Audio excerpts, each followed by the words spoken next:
We're about to take it back. Ladies and gentlemen, here it is, the most listened to radio show on the planet. This station is now the ultimate power in the universe. Tony and Lee on the radio. Dr. Joe's therapy on the radio. The love got me going live on the radio. Two mics and the mind on the radio. Radio, turned up on the radio, turned up on the radio, turned up on the radio, turned up on the radio. Two nights and the mind. Two nights and the mind. Two nights and the mind. Two nights and the mind. Hi. Hello. Hey, what's going on? What's going on? How are y'all tonight? Doing pretty good. Can you hear me? Yes, you just frozen, but We can hear Can you. y'all see me now? Huh? excuse me.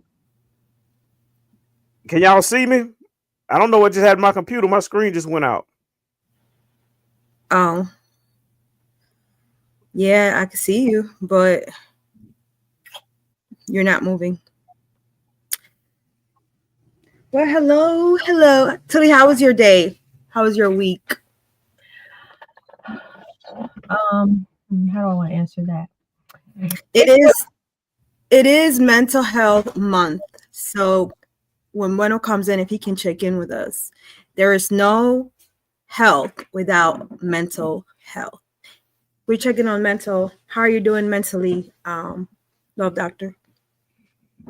I'm doing good. I'm feeling good. I'm looking good. What more can I say? I'm so glad you asked. Listen, as you can tell, I'm sitting back relaxing. I see the skyline out of my back window. It looks beautiful. Wow, Looks beautiful. I'm at an undisclosed location. But I tell you what, if y'all get the cash out right, I might tell you where I'm at. Yeah, okay. but okay, cool.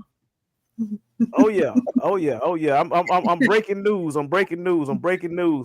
I had to witness something for myself, so I had to make a quick trip. You know what I'm saying? Because sometimes the news, there's a lot of fake news going around, so I had to spot out something I wanted to see if it was true. What did you have to do? Well, tell us. What did you find out? Well, I want to tell y'all. So if y'all ain't heard, I thought it was a rumor about a statue in New York City. New York City. Yeah. Rumor about a black woman statue in New York City. And I'm like, dog, I got to go see it for myself. I got to see if this is really true right here. What they talking about? Because a lot of fake news out here in the streets. You know what I'm saying? Fact. I heard. Go ahead. Let's see. Oh, where's Tony? Is Tony here yet? No. Mm-hmm. I don't know. I guess he running a little late. You might need to help him get his computer up and stuff. It should be. I already set it up for him, but how it goes. Gotcha. So yeah, I know we were going how your week been going? now. Huh? Say that again. Tula, Sir? how your week been going? You over there looking like my report card because I see you got on that letter A. Remind me of my report card. No, it's actually for Atlanta Braves on that side. Atlanta Braves. Okay. They did good the other day. Oh, you into sports? Wow. No, because I didn't know you was into baseball. What? Wow. I feel like now I feel like years ago you might have mentioned it, but you never go to the games. Wow. Yeah, you need to get us some tickets to the Braves game. I had to check out the new stadium. Now Right you're now. talking. Playing right now. Say what? They are playing right now. Yeah, you need to get some tickets. I'm saying, okay. Yeah. I do need to get Yeah, some. go ahead and give me some tickets now. Go ahead and give me some. Hey, I asked you first. Okay, I get Hey, it. I just asked you first. I did that to a homeless man. One day I was out in public in the parking lot walking to my car and I seen a homeless dude trying to come and ask for something. I beat him to it. The minute he came over there, I said, "Hey man, can I hold a few dollars?" He said, What is wrong with you? He's like, man, I ain't got it. And he looked at me, he like he wanted at me, but I beat him to it. That's what you gotta do. You gotta beat him to it. Yeah. Oh my God. Oh, yeah. What did he say? Oh yeah. I didn't What try did to he keep say? talking to him. You gotta move. Where I'm from, you don't have no conversation with homeless people. You just Like, did. You know what I'm saying? You gotta kind of go to eye contact. You gotta know how to see them without seeing them. What that word called peripheral. You gotta know how to use your peripheral. Okay. Okay. Okay. Well, yeah, okay. Okay, well, yeah, we should do that one day. Yep, they got they play Sunday. All right, let's do it. Now I'm gonna tell you. Now I'm on a budget, so I need you to go ahead and get the tickets, and I'll pay you back. Wink, wink. Don't y'all hear people do that? Don't y'all hear people doing that? Hey, go ahead. You get it on your card, and I'm gonna pay you back. Hey, there it is. There it is, right there. They do it right there. Dang, well, no, I was gonna tell you pay with your card and I'll sell you eventually next week. Wow. We can go. You can take me. It's gonna have to be a road trip because they're not here though. Oh, what about it? Because you know I'm serious about them road trips. Y'all don't want to be serious. You see where I'm at right now. They're in Pennsylvania. They will be in Pennsylvania. Oh, really? Tomorrow. Which part? Pittsburgh or Philly? What now? Pittsburgh or Philly? Pittsburgh. Let's do it. Why you say why? Because you know those are two different teams. I didn't know which team they were playing. Were they playing in Pittsburgh or they're going to be playing in Philly? Those are two different teams. Pirates. Yeah. Pirates. Pittsburgh. Yeah. That's my old stomping ground. Okay. Really? Yeah. Well, actually, it was on the outside of Pittsburgh. Actually, it was kind of far from Pittsburgh. It was in West Virginia. Yeah, I spent some time out in West Virginia. They call it Amish Town or Mennonite, the Mennonite town. Oh, you've been into Amish I spent a little time out there. Yeah. Yes, yeah. nice. Just calm. Yeah, it is. Now, let me tell you something. The Mennonite women, they show like black men. But anyway, go ahead. Are you okay? Are you okay? What we want to do right now? Are you okay today? Open that cash app up. Oh, lame. It's something. Look, I'm telling you, Tuli, it is mental health, and I am concerned about our friend. Check in, Bueno. I know you have a wife but check in. If you don't want to tell her certain things, you can let me know, okay? If you're struggling with something. Safe space. Well, safe. It will be just. I think it's really good that you brought that up. And the reason why I think it's really good that you brought that up about mental health, because there's a story I want to share with y'all about mental health. It was more so in regards of temporary insanity. Want to get y'all thoughts and stuff on that later on in the show. But before we do that, welcome to the show. Welcome to the show, the one, the only. Hello, preacher. Put them on the big screen. Let's put them on the big screen. Wow. Welcome. We're in a big screen. Wow. The man on drugs. What's going on, y'all? Shalom. Coming back to life. Somebody tried to take me out. Oh, they did? Somebody did say they're gonna hold on, so I gotta come in here. I've been asking her to do me that favor, please. Yeah, she said she's gonna schedule him an appointment next week. He definitely needs it. That's good. Mm-hmm. Maybe she can put you in this week, because I'm trying to find something for y'all, but my phone is down, switching phones, so I'm out of connection. Oh man, I've been there, done that, man. I just had to switch mine last week or so ago. We're telling me to shade tomorrow too. Shade. Clean up the yeah, gotta kind of just just kind of make your shit even and pretty. You like to look at while I'm sleeping. Yeah, you done came a long way. Cause when I first met you, I knew you couldn't grow facial hair. You done came a long way. When you first met me, that man on drugs. Yeah, I was looking at one of your sons at one point in time. They were trying to grow. They was like, man, I don't know if I can grow it. I say, well, hey, man, your daddy was a late bloomer. So y'all just don't give up. what is wrong with you? I don't know where you got that from. Never happened. I know they told you that. You're so sick in the head. What's wrong with him? Man, it's, Scary. okay. Woo. Yeah, man, it's really gone. So what's going on, everybody? Oh shoot, man. Okay, yeah. So what's going on, everybody? He said Android for the win this week. Now, I'm back Apple. I'm just waiting on Apple to load. Well, I gotta let them. They send side by side. I don't know what they're doing. Something. Thinking It said transferring data to phone. Keep your phone, other phone nearby, and connect to power until transfer complete. Time remaining about an hour. Okay. Okay, that was fast. It's moving. You know how I got a lot of stuff. I got a lot of stuff to delete. But finally, I made it get my phone back. I missed so many call people. I was like, listen, I tell you, I missed it. I just missed it. Somebody said, this man said late bloomer. He's a late bloomer. Thank you. Shalom, fam. Yeah, shalom to all of y'all, too. What we got popping tonight, y'all? Tell me what we got. Man, we got a lot popping tonight. We got something popping about temporary insanity. Is that a real thing or not? I think so. I think so to a degree. Depends on. I think sometimes it's used. Let me say this. Okay, go ahead. Temporary insanity for me, but I think Joe, in her profession, I have something to say as well. I think temporary insanity depending on the situation. Mm-hmm. Depend on the situation. And the only reason why I would say that is based on the act and it being such a trauma at that instant, like walking in and say catching somebody molesting your kid, taking something and you brutally beating them to death or killing them. That could be temporary insanity. But the fact that it puts you in such a shock when you caught it, they typically would do it like people walking on their spout, but you like just go and do somehow, temporary insanity, and you just kind of, do something stupid. Like, say, hypothetically, you caught your spouse cheating, and you waited a week later, and you decided to kill him. That call a cool-off period. Anything you do has to be there, because the thing is, it's spontaneous. It can't be something they feel like, but it's not necessarily true that something couldn't trigger people later. Like sometimes people who've been molested or people will be abused will later sometimes come up with trauma.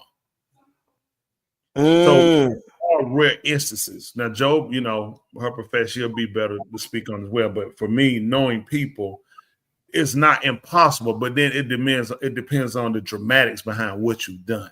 Like say you were molested, just say hypothetically by me when you was 8 or 7. I'm a lot older than you, right? And just say, you came into 18 or 22 and you saw me and it just kind of brought back up the whole trauma of that situation. And just saying I was abusive, maybe that could probably trigger and something happened and say, you could say, well, you take my life.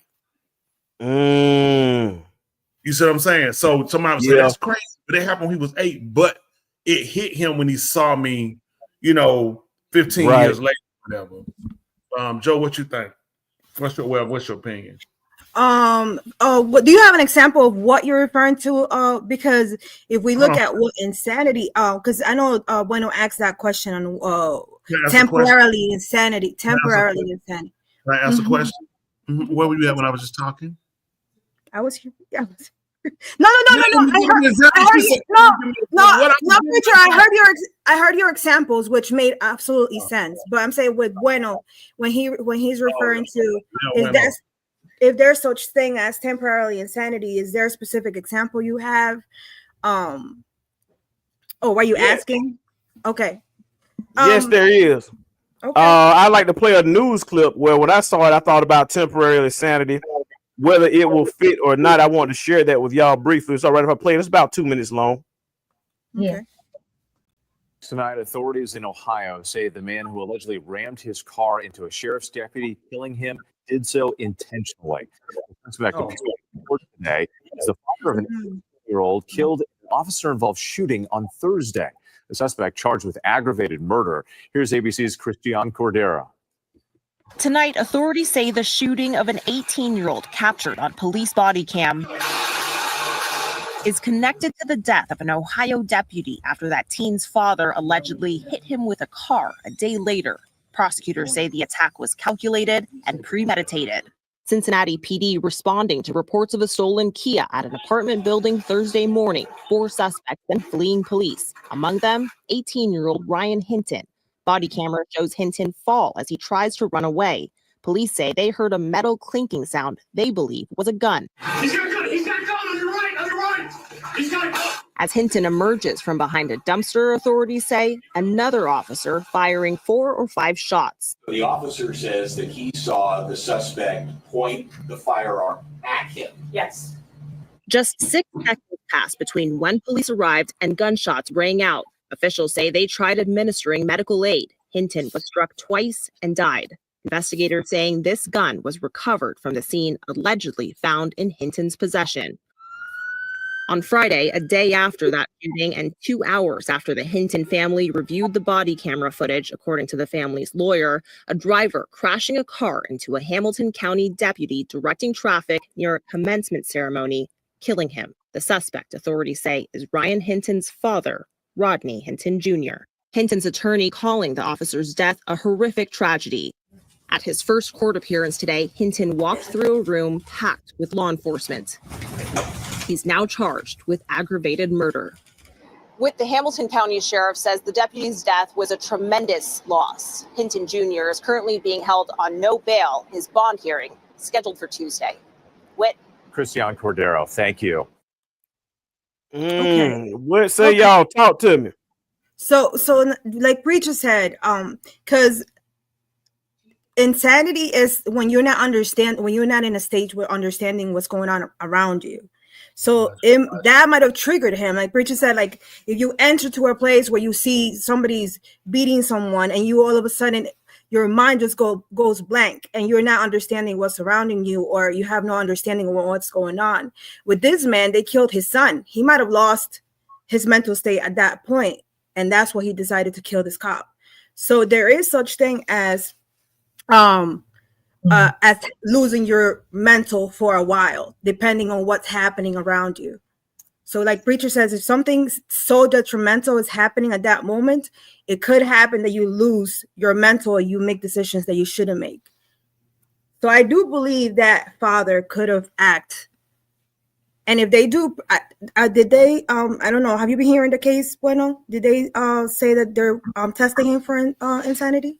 No, I just heard the bond hearing where the judge denied the bond, and the judge said that he cannot be kept in any of those county jails for fear of retaliation of the police officer. He has to be taken to a different county jail. Mm-hmm. You can look at him.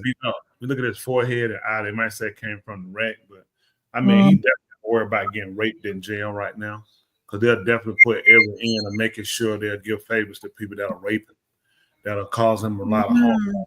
Jail. I mean, the problem become like with them. To me, honestly, to give him a fair trial and a bond, they shouldn't have been there with their uniforms on. His attorney should have argued that it had no place actually in that scene. This I'm not justifying him killing the officer, right. But at the same time, when you're looking at giving a person a fair opportunity, no judge will gonna give him a bond with that many police officers standing there with guns. They also had to be in fear for their lives. When police feel like, the right, like New York is a gang. Their police, there's no bigger gang than California, New York Police Department. Then Chicago, and then you add New Jersey. These are gangs. And I'm not saying every officer, but because they're so large, they can't keep up with what each of these guys do. And then someone feel like he shouldn't live. He took a man's life, but at the same time, look at the video that they've shown. If you look at the original video from the original cops body cam, it's clear. Him getting out of the car, fall to the ground. Everything becomes blurry after that. The trees are phased. They kind of out. Even when he come from behind the dumpster, if you look, he ran from behind the dumpster. He was turning right. So any shots would hit him in the arm and the back. They wouldn't hit him in the front. The officer, okay, just like I'm coming this way, right, straight, but I'm going to turn this way, right? The officer is to the other side of him. He wasn't turned towards you to shoot. Mm-hmm. So when you look, a lot of times, let me say this, when you're moving real time fast, a lot happens. You didn't see a gun didn't get shot at you, because if he pointed at you, he should have been pulling the trigger. He knew you had a gun. You're suspecting he has one. If you're on the end and you feel like you don't shoot at a cop, you're going to shoot first. So a lot of times when they give you stories, I mean, at the same time, he made a mistake. when it's real time, anybody can criticize. Oh, the cop. When you're real time happening, real time, I'm in the street. Real time shoot is not the same thing as TV. Oh, let me see for me. Is it pointing at me? Is that a gun or a cell phone? You try to phone. He made a mistake, and that's and you can look. What's bad about it is how the video keeps showing. Remember, they stopped the video before they show you him shooting it. If you look, can you pull back just and hold it right where they say he shot him at? Mm-hmm. If you can pull that video back up and stop it where they say he came from between the dumpsters. Let me just point something out to you. I'm actually trying to find the footage of that body cam. So give me 1 minute. I'm gonna see if I can pull up the actual body cam footage. You're not gonna get a clear one. That's just it. They made sure they're not. Only one's gonna be clear when he first gets out the car. After that, it's blurry. The trees are all kind of mixed in when they shoot. It's real blurry coming from between the dumpster. It's blurred in, and I know that nobody's stupid. I mean, they're looking at it protecting their own. Yeah. Just like the father was protecting his own. And that's the thing you got to look at, you know. And it's crazy. He said, "Right life." Oh, again, he said, "Right, real life isn't like the." Look at that. Look how blurry that is. Yeah, that's your camera. Look at the tree. Look at the grass. Like somebody plowed some kind of green lava. Look like the Incredible Hulk done touched all that stuff. Slower, yeah. Okay, that's the officer who's at the vehicle. Look at the look at it. As Hinton emerges from behind the dumpster, authorities say another officer. Which way he going? He's turning to his right. The officer is right. So show me the hand pointed toward the officer. He's going away. He's running away. He wasn't even standing out. He's going away. He's kind of turning to his right. They said 6 seconds. They say the officer shot him in 6 seconds from arriving on the scene. Yeah, on your right. As Hinton emerges from behind the dumpster, authorities say another officer fired 4 or 5 shots. You see that? I don't know how, but you can see, and that just said not a threat. But let me say this at the same time. I've been very critical of them in the past, and I mean, it still need to be critical in a lot of instances. But in some instances, when you're doing real time, and somebody say gun, when somebody say gun, it depends on what do you consider your threat level when they say gun. Do you panic? Do you? I mean, some people say, "Hey, I'm finna shoot you." They like, "Come on, man, don't do it." Some people go hysterical because everybody see a threat level differently. So when I'm hearing that gun, I'm trying to get home. I run up, you pop out, you scared the piss out of me when you pop. I know you coming, but when you came, my first reaction was to shoot. That's, and people, you can train all you want. Real life situations aren't the same. And when you looking at somebody pop from between, somebody said he got a gun. What am I thinking when he pop out? He's popping out to shoot me. Yeah. He just start blasting it first. Because think about it. When a person is trapped like an animal, what do? Lay down, or animals come out fighting, attacking. So you got this mentality, and then it's a matter of this. Are you the type of cop? These are the things that need to be done to me. The cop needs to go through a psychological evaluation. Because a couple of things I need to find out from him. What type of police officer is he? I need to find out how many altercation. Do I have stuff in your jacket, which is your firecracker jacket, in your jacket where you had numerous complaints about rough handling people? You had complaints about racism. I mean, I need to just look. Black male, young, and now look at your jacket. You've had incidents with young black males. Yeah, unfortunately, the system is not going to hire a psychologist. Usually, psychologists they use, they work for them. So it's hard. It's going to be hard to prove that he had issues with racism mentally. Not really, because his jacket is public record. Anybody can pull it. People on here listening, you just go pull it and you just tell you want to pull his jacket. It's public record. Pull it because they got to pull it. They're going to look at it. Let me tell you something. They might have psychiatrists that work for them, but their psychiatrist is going to let them know, but they're going to try to work to keep the county or the city from being sued. But they're going to let them know, because you can't, once you have a shooting, you don't come back to work. That's 3 days off. You got to go see the psychiatrist. Because first of all, we got to see how you're doing since the shooting. You say, well, okay, that's a problem. Because you shouldn't be okay. You took a life. So you think about it, it's going to play a part. If I kill somebody and it's a kid, although even though it can be justified, it's still my mental. Mm-hmm. It's still looking at myself saying, did I make the right decision? Could I have done something different? Mm-hmm. And some of that can come out when you talk to a person. What was there another alternative? It's just like you and I. If you 500 yards from me, tell me what you're gonna do, and I start shooting down there and kill you, I can't tell the people it's a threat. It's too much room between it. They said, did I even try to get away? Mm-hmm. Well, I didn't. I mean, I wasn't going nowhere. I was going to stand my ground. You were 500 feet. You knew it was coming. You could avoid it by leaving, calling the police. You were 500 yards. Mm-hmm. Well, yeah, my gun shoots 600. So I'm like, what I'm running for? I might as well do what I'm going to do him. And that's why you're going to jail. Always. To me, I don't know if you've seen the other videos, but the way the father looks. Sorry about that. Very useful the video that we played. Go ahead. The father that I've seen the father when he was in court, and his face looks like he does not regret what he did. For me, for a father to feel that way, he's ready for it. He lost his only son. Yeah, it's like that kid was not as bad because for him to say you killed my son, I'm going to kill you. Like I could tell there had to be some sort of connection, some sort of love for this kid. This kid couldn't be that bad for the father to be like, I'm going to kill you. Well, I want to show you a video that I have. I have an interview. It only shows about 15 seconds of the aunt.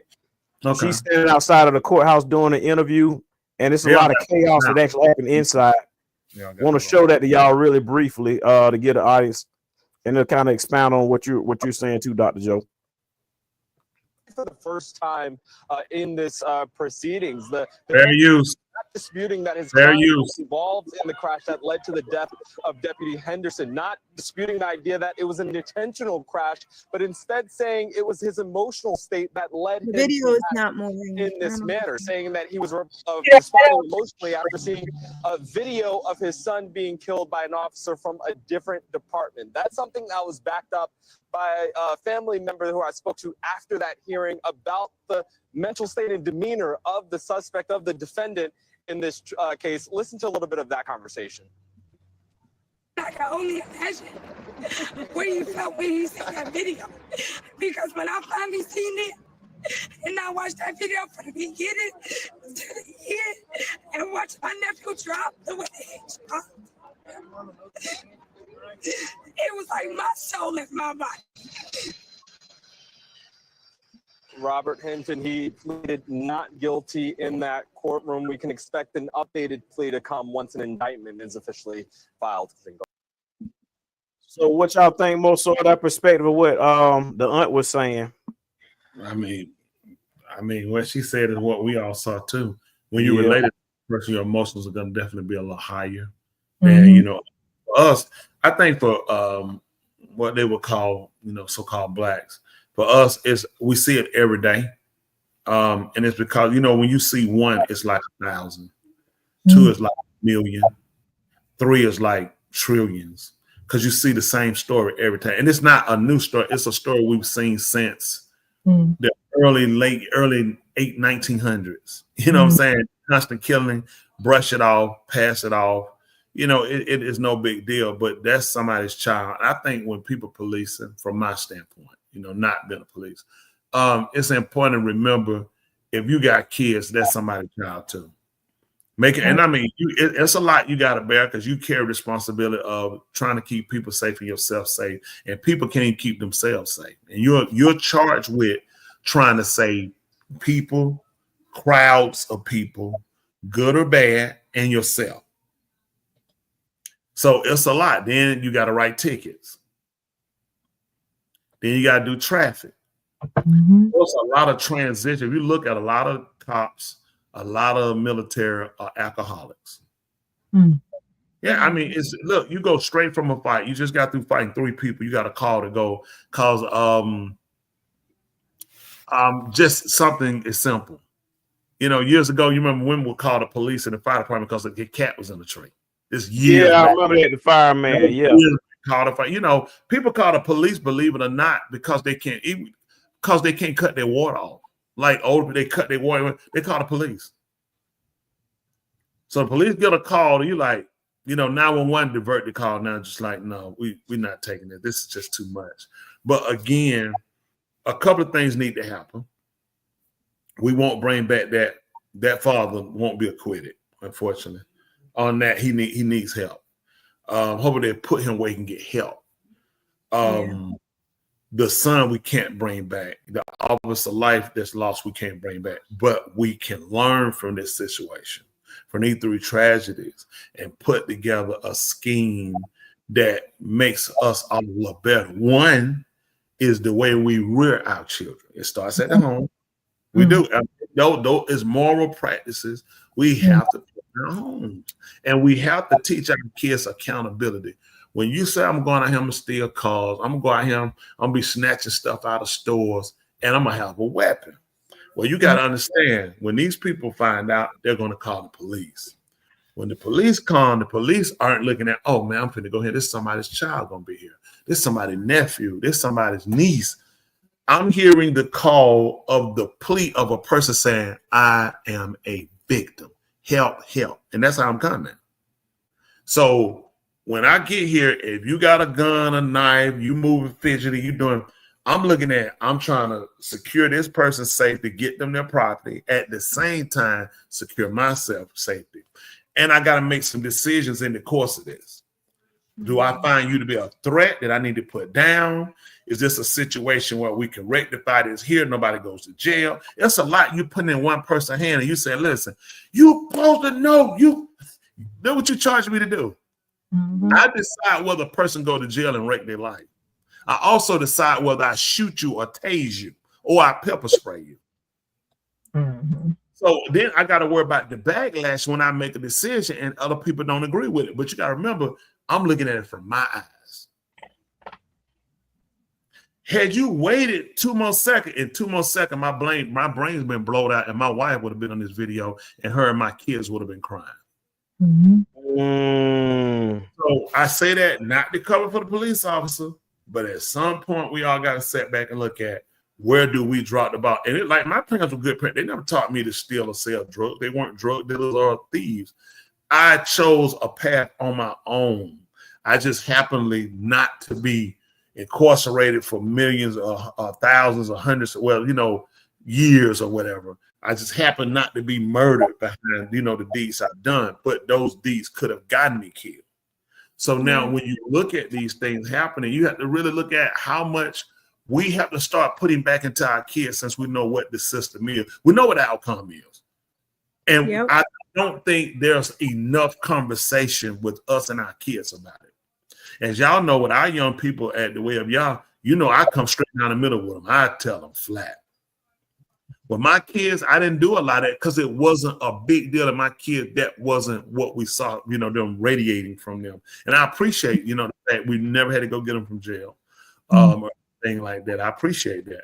But, to the Most High, always Yahuwah be the caboodle. You know what? That's so true, because seeing this story, it just reminds me of dumb decisions I made when I was just a teenager. This dude was 18 years old, and I just reflect back on situations that I got caught up just the wrong day, the wrong time, the wrong decision. And it's just, man, how do the Mr. Yahuwah for keeping me? Yeah. But I just look at this is just a sad situation, Yeah. Yeah. And talking about 18, I feel like just saying that, the kid was 18, to be honest with you, a kid that's 18 mentally, he's not grown. They're still doing things in the streets. They're still doing things that they're not even thinking of consequences. I feel like charging these kids legally because they're 18, it's something that they might look into changing, because 18, you're still doing things in the streets that you don't even recognize that there's consequences to that. Like you said, Bueno, or Preacher, you used to do things when you were a teenager just because your surroundings, your environment. So the kid was 18. Who knows what he was thinking in his mind? And a gun, trying to be cool, and the gun could have been for.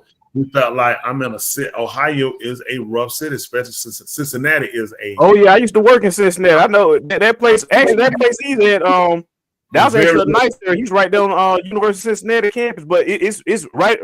It's straight hood. Well, no, that's not the problem. It's not the problem with Cincinnati being the hood. It's the problem with Cincinnati have been known to be a very racist town. Been known for years to be a very racist city. Only thing was good about Cincinnati was Cincinnati KRP Cincinnati Radio. Remember that show? KRP Cincinnati. Yeah, we knew about it there, but we did not know Cincinnati is highly racial. It's a highly racial city. Yeah. Yeah, I used to deliver in Cincinnati when I did food service. So yeah, I mean, yeah, it's rough. And you know, and regardless of the city, we have to go back to again. I guess this is the thing. Criticism is always you know, I think necessary. But at the same time, well, we're critical and critics about things, and we've been critical about it. But then why aren't we being critical about what do we need to do? What do we need to do as parents, as people, to try to ensure better? One is putting our kids in a better situation. And I'll revert back to the old thing that I've said before. This is where Donald Trump has played a major part in helping us to do.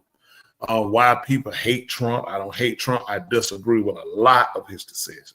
About not all of them, maybe like 130% of them. So now, with that being said, he's allowed us an opportunity to come back, look at where we dropped the ball at as people, quote unquote, of color. The fact that we've always trusted into the system, and the system has never paid us back. It's been a bad investment that we say, hey, take my kids and educate them. Our kids are number one kids failing. Hey, medicate our kids are number one sick. You know, take this one out of school and pray. You control whether our kids pray or not in school. These are not functions that the government needs to control. When I was in school, we did have prayer. Did prayer make us worse or better? No. But I think that should have been left up to the parents. We let the federal government come in and say, take this out, take discipline out, and then they took it from the homes. We took it from the school, we took it from the home. I was in school. Yes, we had some kids in school that were bad. Never to this end, and we never had school shooter. Your behind get whooped at school. Yeah. Teacher whoop your behind. You didn't get abused, but your behind to get whipped. And those teachers were older, seasoned, and they had kids. Elementary, we didn't have young teachers. We didn't have teachers with 20 years old, 21. Those teachers were old. If you lusted at those teachers, you were sick. Sick. So do you feel like that's a problem that young teachers, we have a lot of young teachers nowadays? I want to say this. I don't want to be a basher of young teachers. I want to be a proponent for season. I just think you need to be seasoned in something, and you need to take classes for like child psychology. Simply because if you don't know the dynamics of a child, the attitude of a child, just the different things about a child, you'll lose them. Yeah. Like, you know, me, I'm a parent. That's why I know what I can say to a kid. And they know it's coming from a person saying, okay, he's not that guy. Like, you better know I ain't that guy. You know what I'm saying? I don't know. I'm talking as a parent. I'll tell you right, and I'll love you at the same time, but make no mistake, I'll cut you quick and let you know where you get on and get off at. And kids need that. I mean, you're giving them directions. When they go in the military, now, you know, like the military basic training, the drill sergeant, they own them because you're trying to get them to pay attention. You're trying to make sure, listen, what I'm telling you is going to be critical when you get out here in real life when you're in a war.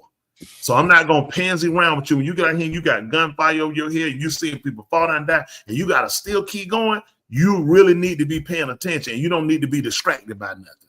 Well, we have to raise our kids like that. You're going to see other kids that won't come out of single parent home. Grandmama raised them.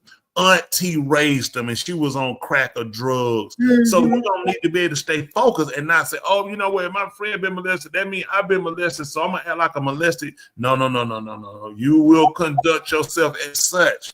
Accountability. All of our schools need to be schools where they're a theme school, where the parents have to put in a minimum of 20 hours a year. You got to do it. We got to let them know we come back. Fathers back out here. When they coming in, they dropping their kids out. We need men out here opening them doors, getting them out of the car. How you doing? Good morning. How you doing, young man? Pull your pants up. You got yourself together? You ready to go in today and focus?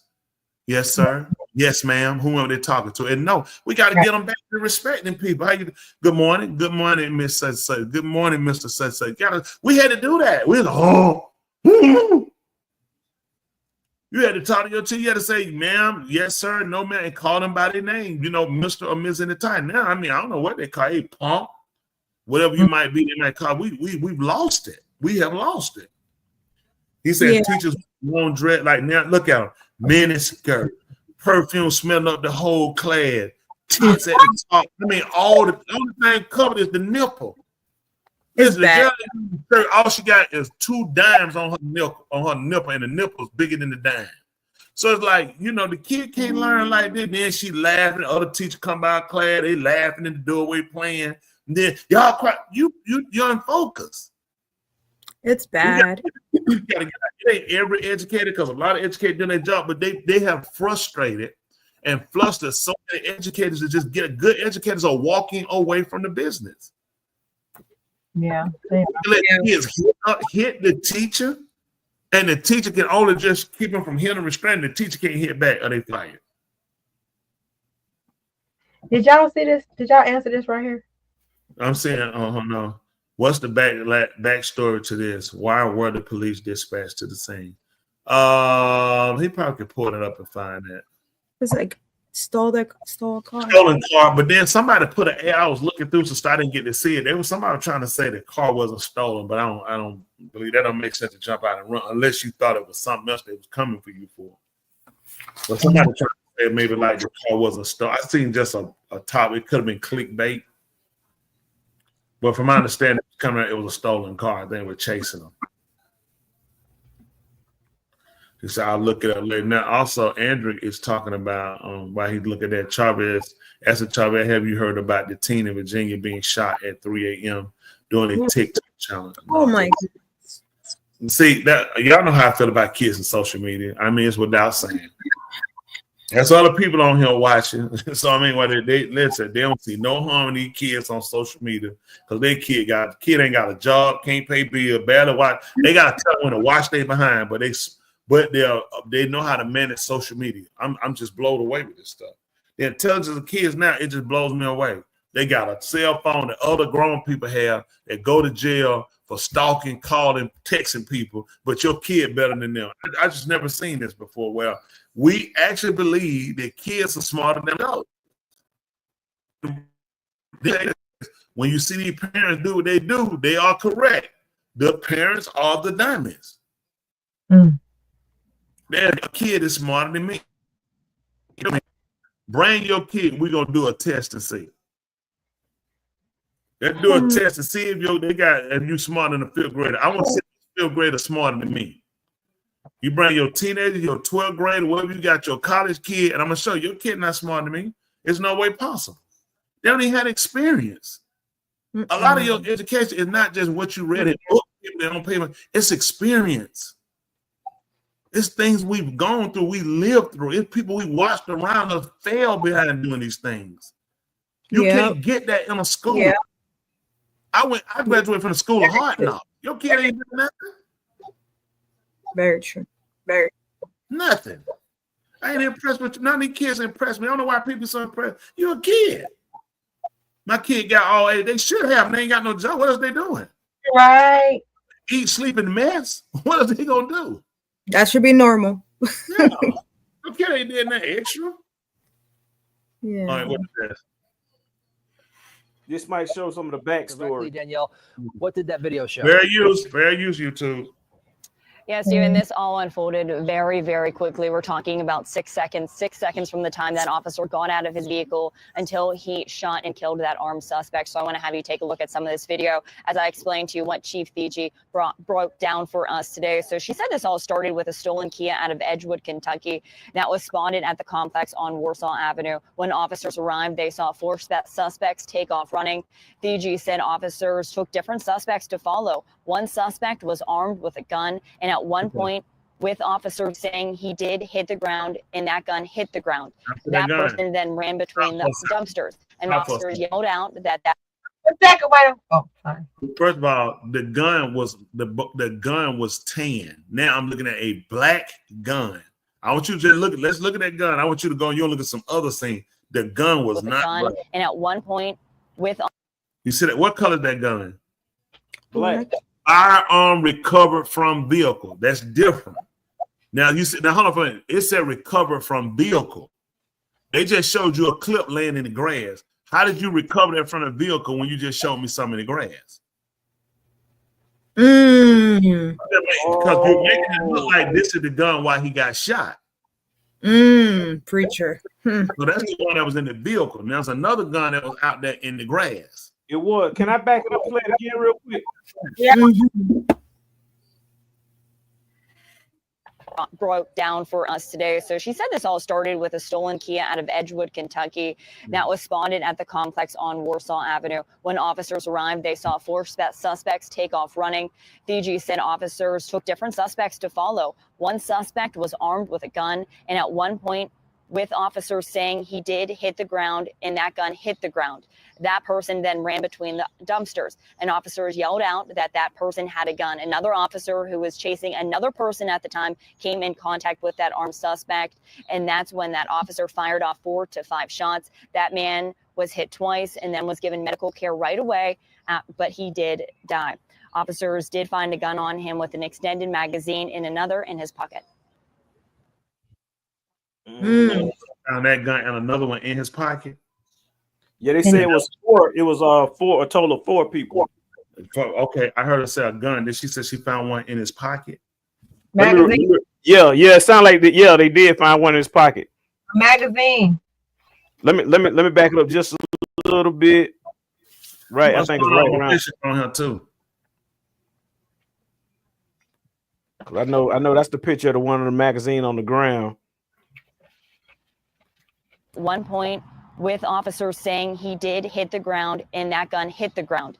That person then ran between the dumpsters, and officers yelled out that that person had a gun. Another officer who was chasing another person at the time came in contact with that armed suspect, and that's when that officer fired off 4 to 5 shots. That man hit twice and then was given medical care right away, but he did die. Officers did find a gun on him with an extended magazine in another in his pocket. One on him, one in his pocket. That's a lot that you have to listen to what people say. So you can look at all these guys seem to have had, firearms on them, which made them dangerous. 4 young black men in a stolen vehicle with guns. So, although it doesn't justify the killing, let's just be practical when you look at these young men. When you got 4 men in a vehicle with guns and extended clip, are they a threat or not? Maybe not to the police, but think on who they could have ran across on top of stealing cars and they could have injured and killed. This goes back to where we have to get involved.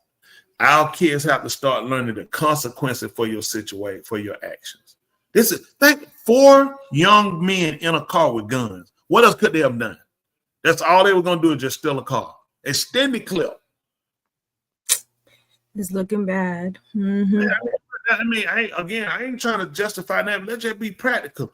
All we put, and I don't want to put this on every parent. Please don't, but there are parents that do their job. Single parents that go to build an end and make sure their kids are safe, make sure the kids have somewhere to stay and food. That's enough stress. But I got to worry about you going out here setting yourself up to get killed because you're making dumb decisions. You're on a stolen car in Kentucky. Hey, they got caught in Kentucky. All of them would have been dead. In the car. Kentucky, you came from Kentucky to Cincinnati with a stolen car.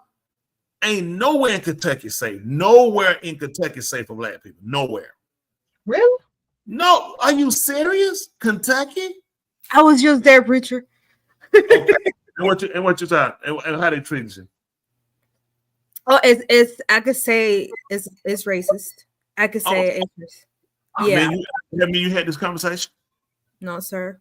You just said I told you about Kentucky. You said, preacher, I was just there. I said, how did they treat you? You said they look at me weird. Exactly. And listen, if your skin been a little more tan, they look at you weird. They were trying to figure what side of the fence you was on.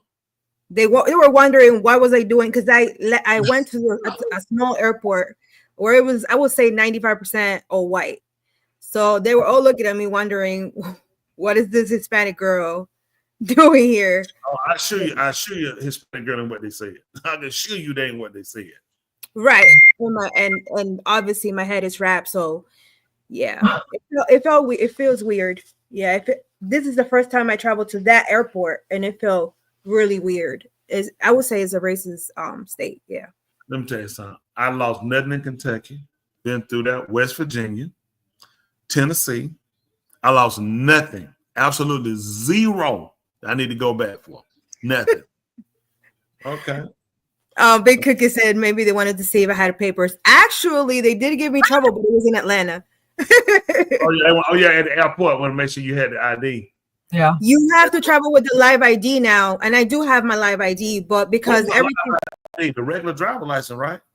It has to have a little star on the right for it to be a live ID for you to be able to travel through the states. If not, you can't travel anymore. That started the 7th, which was yesterday, but they updated all the information, so my paperwork got disconnected with my marriage last name and my old last name, so they couldn't find my TSA connected with my flight. So they were asking for my passport, and I said, well, I have my live ID. So they finally figured it out, and it was fine after they gave me a hard time. But yeah, they're requiring a live ID in order for people to travel through the airport. You see that right now?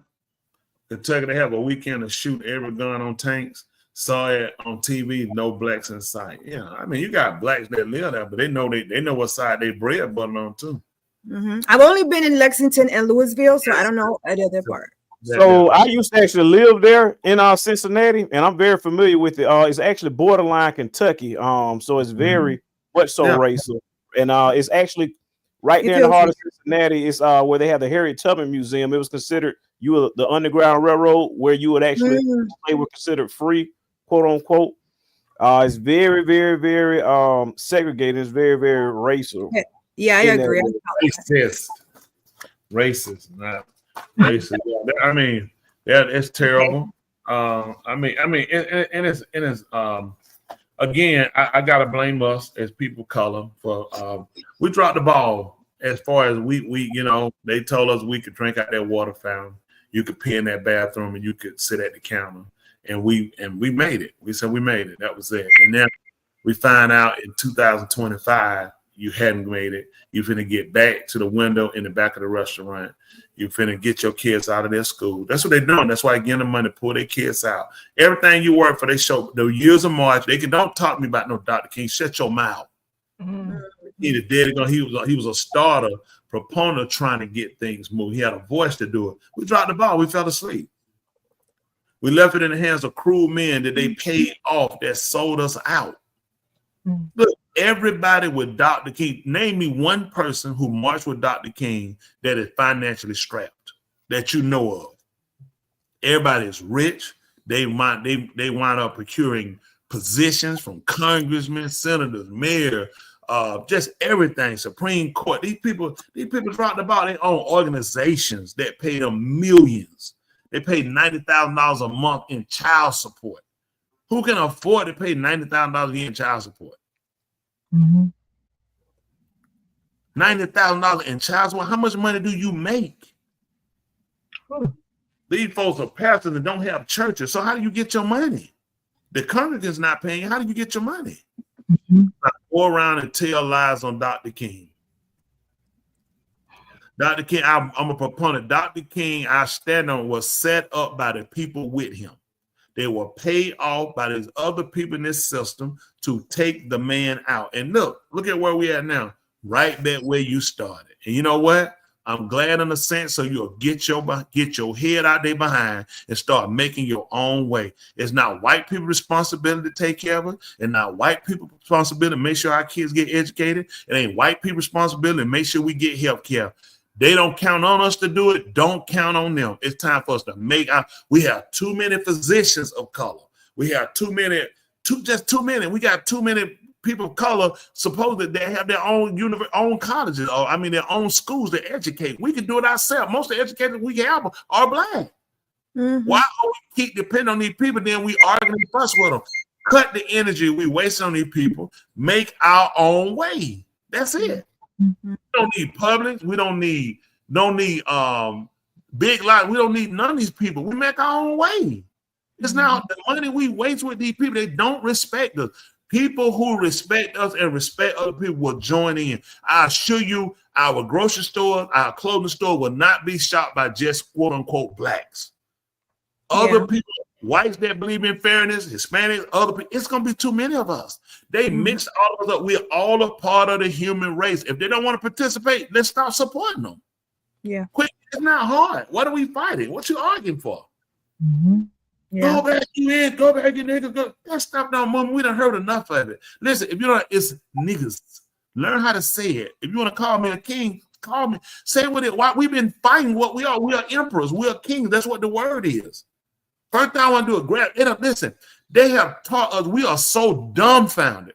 We are fighting the people for calling us emperors and kings. That's how dumb we are. Yep. Call me nigga. I'm gonna kill it. He can't pronounce niggas. You are niggas. And the word niggas is actually come from Ethiopia, and the word means king, emperor. Quit fighting yourselves, people.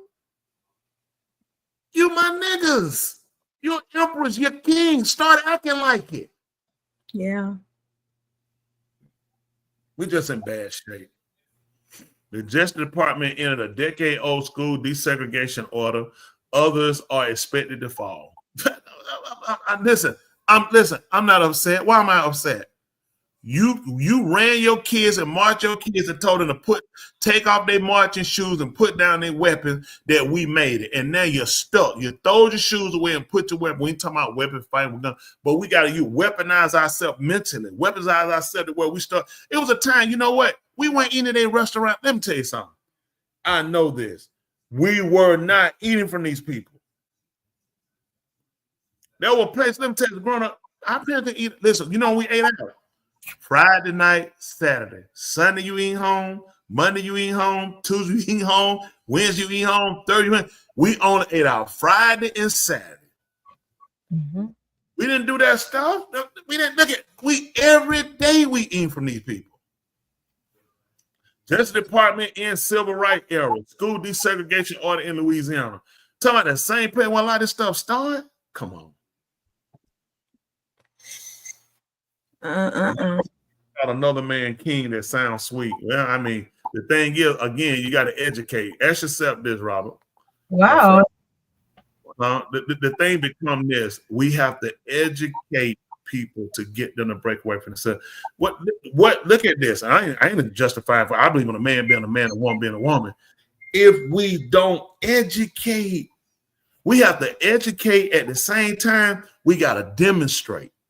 We have to show a young boy why you don't. When we would come along, it wasn't a question. You weren't playing with your sister, dog. You getting a cap pistol. She's getting, now they're getting the same toys. A girl, when I was coming along in the 70s, a girl wasn't getting no video game. She getting a Barbie doll. She getting a baby doll away. She getting an easy bake oven. T-sets. Who else? T-sets. T-set, that's it. She the cook. We want her to bake a cake. When a girl went outside and played, she get mud and a stick. She making a cake. That's so true. Yeah, I know. That's what we done. And the boy, he got a dump truck. He got a Tonka toy. He got cowboy. He got cap pistols. They shooting and running at each other. He got a football. He got a basketball. He got a baseball. That's what we did. So you more or less cultured him into doing. A girl wouldn't get no basketball. From where? That's true. I almost got whipped for playing football with this. Cabbage Patch dolls swept across America. You had to go to the hospital. They gave you the baby, gave you the paperwork to it, and named it. You had all that stuff for that thing was so. But they feminized the women. Now what we did? Now we masculine. We made them masculine. Now we got a lot of not that we didn't have fighting among us, but now it's become worse. Because she said she can do whatever you do. I put the pants on too. So we got a lot. Like when I was coming on first grade, girls didn't wear no pants. You wore a dress. First, second, third, you wore a dress. And you had barrettes in your hair. And ribbons. Yeah, dude can't even look up under the girl dress no more in school. What? You sick. Easy bake oven so bad, and my mama would not buy it. You must have did something. Ain't your mom? It's something you did. Is that true? I ain't gonna put on you much. You She seen you doing something. I had a cat. You got a cat pet dog. Well, be happy. You got the white and a cat pet dog. Yeah. And Atari was all uncomfortable. Well, it's unaffordable back in the day. Better off playing Jack. You ain't like, listen, man, that Atari, I ain't had one. I tell you, not here in grade one about no Atari. But I had friends had them. You saw them at school or something. People had them, you know, hey, they were filthy rich. But that's part of being a kid. Always somebody had more than you had, but that was part of being a kid. You weren't gonna kill them, breaking their house for it. You just looked at they got an Atari, and you go to their house. Everybody packed in there, and you wait, and you learn to be friends with them people. They taught you how to do what you had to do. Your friends had stuff in here. You learn how to be friends to them. People that you didn't have. What do? You learn how to be friends with them so you can get the candy, so you can get some candy. You didn't. What did you do? Did you kill them for the candy? Look what they teach. They don't teach them how to. You learn how to strategize. We shot marble. You kept your marbles in the bag. You go, you draw, you shoot for the marble. Or you said, you taught them how to trade. Somebody had a big hunch. You said, listen, I give you 2 of these cat-eyed marble for it. You learn how to negotiate. Now they don't know how to negotiate. They don't know how to strategize. They don't know how to do friends and to do business. Huh? They don't know how to negotiate because I hear people saying making their kids share. You know, making kids share with other kids, so they don't have to negotiate anything. Like they don't negotiate. You have to figure out how to befriend this person or how to make the situation better. Because you hear parents say, "Share." No, you got to share. You got to share. What happens to the kids' rights that maybe they don't want to share it? Why they don't have that right, or put it on the responsibility of the other child to figure out how to make the other child share? Yeah, we're dumbing our kids. Or you taught them how to ask. You tell me it's a way to ask. A little kid, you try to take it. There's nope, you don't take it. You ask, may I have some? Right. May I have? You remember that? Someday, no. You ask. Right. You ask. If you ain't got something, no, you ask before you got it. So you taught them there is a way to appease a person to get things. And so for that other child, it's okay for that child to say no or feel like they don't want to share, right? They don't have to share. Chavez talking about back when $1 would buy a bag full of candy, chips, and cookies. Let me tell you something. Back when and a quarter drink. Listen, back when $1 was $1, Chavez, I'd have never spent that $5 on that tit I hear that night. So you could have kept. And on that note, I was wondering because $5 could get you a lot of stuff. Hey, Chinese food, nice. chips, drinks. Man, you gotta listen. China cafeteria. You got the 8 wings with an egg roll. Yes. And you got the fried rice. Put in that box. Yeah, you got to like $3 or something. Yeah, you drink $5, you out. Or like a iced tea. Oh man. So hold on, I'm gonna get you. Hold on, Wayne. We forget. We're not gonna let this go because people watching us. What Chinese restaurant sold ices? Iced tea. That what you said, an icy. Iced tea, preacher. Okay, we got it. Go ahead, Wayne. I want to bust that up right quick. So now, earlier during the conversation, y'all mentioned talking about kids. I seen a particular news clip that caught my attention in regards to it was a sheriff in Polk County. He was talking about kids, as far as kids being out late after midnight. All these kids, what happens when kids stay out late? Want to share this clip with y'all and get some of y'all feedback on. Let's take a closer look. First of 5 caught in the crossfire. 3 teens are recovering tonight after a shootout in Davenport yesterday. Polk County Sheriff Grady Judd says it could be tied to after prom parties. Meanwhile, the continues for those who pulled the trigger. Fox 13's Ariel Placencia joins us from our newsroom. Ariel, how are the victims doing? Well, Haley, 2 of the teens suffered grazed wounds from the bullets, and thankfully they are expected to be okay. But the 3rd victim ended up with shrapnel in his eye, and now there's a possibility that he may be blind in that eye moving forward. I just can't get over a shootout in a parking lot full of kids. The call for an active shooter came around 3:30 a.m. Sunday morning.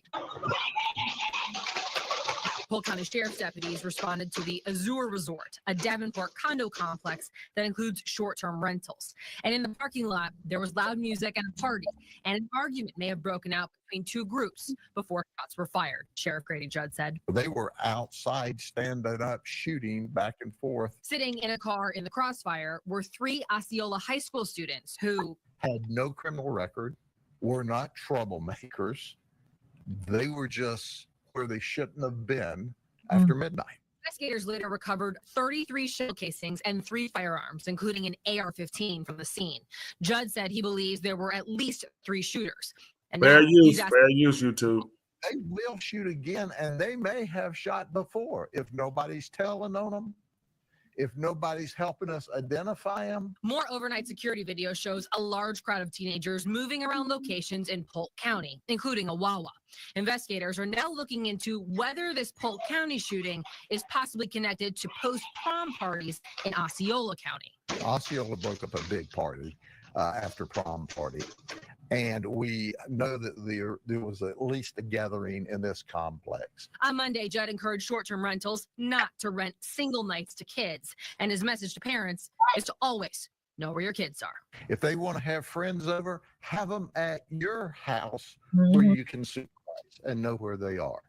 That's how you have safe and healthy children that are alive and don't have bullet holes in them. And the sheriff added that they have not identified any suspects yet. And he admitted he's a little frustrated because despite that large crowd of people you saw in those videos, the sheriff said nobody's talking to investigators. So as they work through lots of video, the sheriff is now asking parents to please talk to your kids and to come forward with any information you might.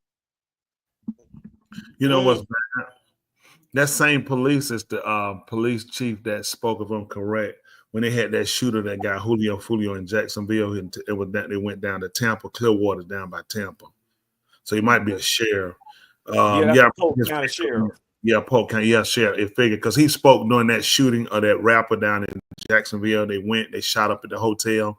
It was matter of fact, it was a girl who was pregnant, 21, and her boyfriend and another guy, and they looking at the death penalty in Florida. You know, a commission of a crime where they assassinated somebody and hunted them down. I think in Florida they could be looking at the death penalty. But she already got one kid and she's in jail pregnant now, finna have another one. And she'll never see them kids again on the street. 21, 22. Threw a life away, rolled down there, just threw a life away. I think what needs to happen, I appreciate my bitch. He was talking about he went back in the day where $5 would get you 2-3 girlfriends. I mean, if I'd have had that tip back then, I'd have got some change. I'm sorry I bring it up here. I'm just mad about. I feel like I got over on. You know what I'm saying? You did, preacher. I know it, but I'm willing to admit it. I tell you what, it won't happen again. You're married now, so we can't. Yeah, that's what I'm saying. It won't happen again. I told Rita when I grab, you know what I holler when I do like free. I said fair use. Fair use. That way ain't gotta pay. Fair use when you grab a breast. Or your wife now, not your girlfriend. But what needs to happen again, I think it needs to be an urgency with everything that's going on. For whatever reason I feel positive that that a majority or a lot of people of color will start to see the need for us to stop the fighting, the back and forth with each other, start looking at while we've been fighting each other, we losing the war. We lost it. You know, we've been stripped out, and the person you fighting with you hate ain't the person making the laws. That's the bad part. I mean, listen, Joe, we can get to fighting right now. You and I are not lawmakers. Right. We're not decision makers in this country when it comes on our future or taking each other right or deporting each other. So why are we fighting each other?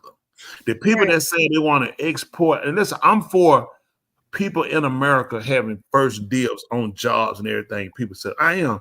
But the people that are forcing these people out aren't doing it for the reason we think it. You know, that's the thing. And they make it look like it's a good cause. You saying, yeah, we need to get these immigrants out of here. Now you say when you've done this, you have to go back and say, now, okay, we don't have nobody to do the job.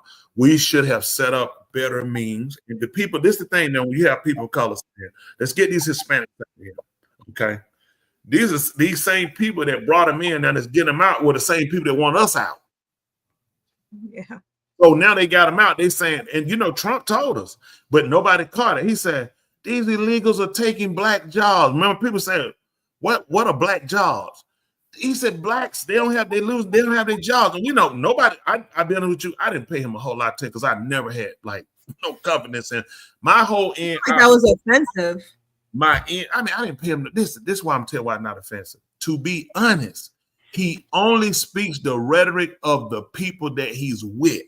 They're letting you know how the wealthy looks at us. I'm fine. I'd rather know what you're saying. The time I waste to hate Trump is a violation to myself. I don't have that energy. I need to know where you stand so I know what I need to do. Yeah. Like if you told me that you finna come on my house with your gun and you finna shoot me, that's fine. I just need to know what I'm finna do. Now you gave me an opportunity. I use that analogy, not saying that we are saying get guns. I don't want nobody taking that and saying I said get guns. No, we've tried all this foolishness and you're still lost. Stop being stupid. It's time to get intelligent now, okay? So I'm telling you, once I know what you're going to do, then I make preparations against that for myself. We know what they're going to do. Why aren't we making provisions to combat it? It ain't even about fighting white people, hating white people. You wasting time. That energy can be spent on, listen, I don't have to spend money with you. I don't have to shop with you. When you start looking at this, you see how these tariffs are hurting. That's how we doing. If your product come in my store, I'm putting tariffs on them. I'm going to force the hands of people that love me. You're going to buy from me to get them to respect us. Use terrorists. You don't have to use bullets and guns. You ain't got to use violent words toward these people. Let's get business minded. Put tariffs on it. Force their hands to have to spend money back with their people. Once they start seeing you as an economic power and a force, they'll sit down and they'll reason with you. You will not reason and you cannot reason with a wild animal. He sees you as a wild animal. That's why he will not negotiate with you. Then you got to do business. If he said terror, got other people coming to the table doing business with him, then you got to put tariffs on his goods. That's how I see it. Vote for me for president. I'll fix it. I'm going to tell you right now, first press conference, the only way I'm going to be able to do this, y'all elect me, that's how I'm going to do it. I'm slapping somebody off the rip. I don't want to stand up on no podium. I need to be on the floor and walk through the crowd. Next question. When you ask, I need to be right here on you. What is it? Hand lay it down. Listen, hand fist ball. What you need? You're doing a great job. You right. And keep moving. Who next? We good. Press conference over. Keep moving. Listen, we need to fix this country. Quick and ready. Quick. The news has made a fool out of these. They give us a bad representation, which give whites that don't deal with us, they ideology of how we are. All of us don't hate white people. All of us don't want white women and rape them. All of us don't want to kill white kids. Quit lying on us. The people who making decisions about you and your future don't even deal with you.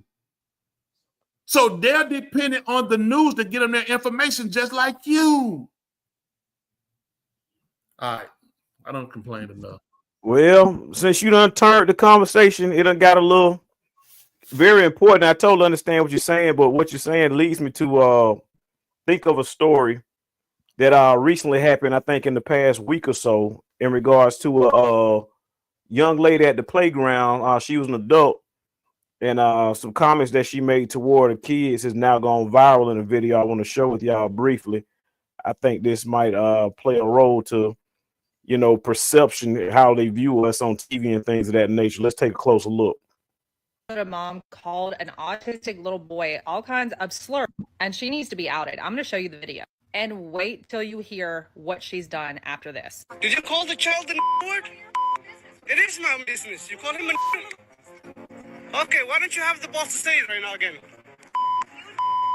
Okay. All right, that's what you said. Fair use. This is Shiloh Hendricks, and she has identified herself as the person on the video. She was at the park with her child when an autistic little boy was taking her child's toy. Instead of trying to handle it respectfully with the little boy or even go over to the parents and say something respectful, she called that child slurs. Now, she has since claimed that viral video has made her a victim, and she created a give, send, go for herself. What's shocking is that there are so many parents defending her. And if you try to come in my comments and defend her, I'm just not going to align with you. She didn't need to be calling slurs, which she confirmed saying them over and over again to the man who was filming her. She could have handled things differently with the child and with the child's family. She created the Give, Send, Go. She started getting money at a very small goal amount and has continuously raised it. And now her goal is $1 million, and she has gotten over $500,000. Incredible. Not a problem. Not a problem. Not a problem at all. Again, we needed that. Again, I guess maybe I'm losing my damn mind. Because I'm not losing my fight. I'm just looking at a different plan of attack. Okay. Tulip, I come at you fighting every time, swinging like that. You go low. You go low every time. So it don't make sense to keep using the same tactics when they know what tactics you're going to use. You lose. I call you the N-word. You take the video. You shoot the video. You put the video out. I get fired. I get my business where people start supporting it. There are a large group of these people that will come in. That lady has raised over $600,000. The artistic kid has raised $300,000. The victim. How do you win when the victim gets less than the victimizer? Then you have to start getting a different plan of attack. See, we got this. Listen, we can stop it. Tariffs. That's how we'll stop it. We'll talk like Trump. We'll put tariffs on. Listen, they'll be massive. Listen, we're going to have such an influx of money, we won't have to pay taxes. There are things we can do as a nation. You can't be a people. People don't recognize people, okay? You need to become a nation. When those people come together, they call themselves the United People. The United Nation. Guess what they do? They make decisions. They have a military. They have monies. Why are you being victimized? Because you're not a nation, you don't have a military, and you don't have money because you give away your power. It's time for us to reestablish ourselves, then confirm ourselves. That's the only way you're going to win this fight, people. Listen, just to be honest with you, the main focal point of fixing this whole thing, we got to have the Creative Center. I know people are not going to do that. I can still help you, though. Once you start to see this plan will work, once you see how things will start to come together for you and you'll start getting your independence, these gangs need to become businesses. They need to stop fighting, killing. Listen, you're already doing business. You're selling drugs and getting money, which means you understand demand. You understand having products. You understand on having workers to get on the street. You just got to quit being a dummy. Mm-hmm. When you're creating these businesses, they let you create, they come and take your proceeds. They tax you and take your business from you. You start your business back over again. I can help you. I'm not your enemy. This ain't even about hating white people, hating Chinese. It's a waste of time. Let's become creative. How many bullets is Trump shooting out right now when he's doing tariffs? They're coming to him. They want to talk. China had 40 banks that have shut down from these tariffs. Y'all know that? They want to talk. So why are we going to waste money buying construction paper markers and Michael Jordan shoes to stand on the corner? It's time for us to strategize. It's time for us to sit down and say, listen, if you want to look what Trump doing. If you want to be a part, you pay a fee and buy a car and you can participate. We do the same thing. Listen, nobody's mad when Turkey is doing it. Nobody mad when India is doing it. Nobody mad when the Chinese are doing it. Nobody mad when Mexico and Canada are doing it. Why are they mad when we want to do it? It's time for us to start doing things that make sense. We've done too much. We don't need all this educated people come to this. I think, I feel. Please keep your feeling. Let's just stay with the plan. Let's make it where everybody can have a fair chance. I'm talking about the grunts. We need to make sure they have a fair chance. We don't need nobody talking for us and they walk away with the reward and say, hey, the war is over. I'm good. I mean, we good. No, not until every family is equal. Everybody has a fair chance. If you screw it up, it's on you. But we're going to give you a fair chance. From there, you own your own. We're going to make you become responsible and hold your own. I got the solution to fix it. Anytime the so-called Negro want to fix a problem, I'm sitting on ready. The Hispanic man, the Chinese man, the white man, everybody, they want to fix their problem. I'm standing on ready. I said we be fair. You can't do fair because fair doesn't get an opportunity to manipulate. We don't need no more manipulation. We've been manipulated long enough. They have pushed each one of these races. The poor races, the Hispanics, the blacks, other races they found that they could pick on from Nigeria and other people. They made it where we're thieves and murderers and rapers of our own people. So now you look criminal. People don't realize the Nigerians are highly intelligent. They were the first Mizrahites. They were the Egyptians, and they were moved out because they stripped them of their wealth. They stripped them of their education. But that's why if you watch Nigerians, they're always going for education because it's just innate in them. The rest of our people, they say, why black people always fight? Because they're warriors. You got to teach them what to fight for and how to fight to where they don't become detrimental to themselves. I'm sorry. I don't know. I'm through. Go ahead. Y'all talk. I'm sorry. No. You did. You saying a lot. Something that you said in regards to that, you just used the word manipulation in terms of it gives me the perspective. Are we the people that's being manipulated? Are we manipulating what the other people are saying? Because it's an article that I just saw. I want to share with you. It's in regards to manipulation. There's two sides of it. It shows one party is saying that they're being manipulated, and the other party, I guess, don't know that they're actually being manipulated. I want to play this about 3-minute video. I want y'all to take a look at it from both perspectives, and let's have a conversation about it. I want to hear how y'all weigh in on it. Democrats have been on statue jihad since the summer of love. Christopher Columbus, Teddy Roosevelt, George Washington, even Honest Abe, even Frederick Douglass all got torn down. Statues are important. They tell the American story. But the left wants to desecrate and forget our heroes and erect their own statues. In Times Square, a giant statue of a black woman just went up.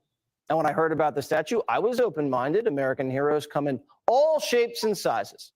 Who is this woman? What did she do to get a statue? A nice one, too. Nothing. This isn't a real person. It's a DEI statue. The sculptor says she's a fictional character who's meant to contrast the statues of white men in Times Square, like Father Duffy, a World War I hero who actually accomplished something. The artist called the fake lady a modern-day David. The contrapposto pose of her body and the ease of her stance is a subtle nod to Michelangelo's David.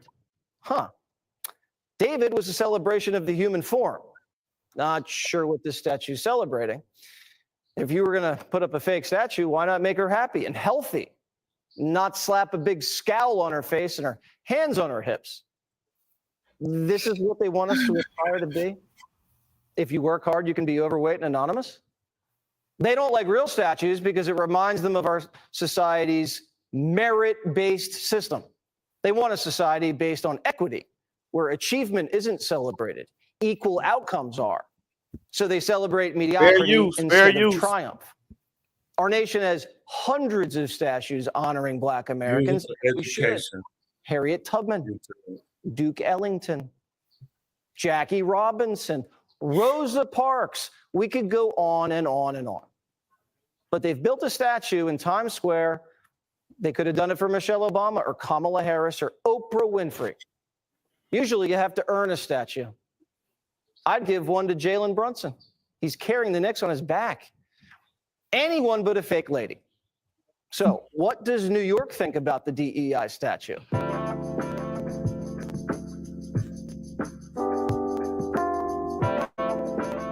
Do you know who this woman is? No. I have no idea, no. Nope. I have no idea, no. No, I do not. Do you have any idea of maybe something that she accomplished that got her a statue? Something with equal rights? I don't know. Something to do with like the Black community? Part of the BLM movement? What if I told you she accomplished nothing? Really? It's supposed to embody everybody. Does that make sense to you? No. I think I feel totally represented by that. You do? No. I feel like it's a good representation for New York, especially because it's towards the BBW woman. And a lot I'm sorry, what's BBW? Big black, like the big black woman. What do you think about her pose? Is that a good pose? No, I don't think she's happy to be here.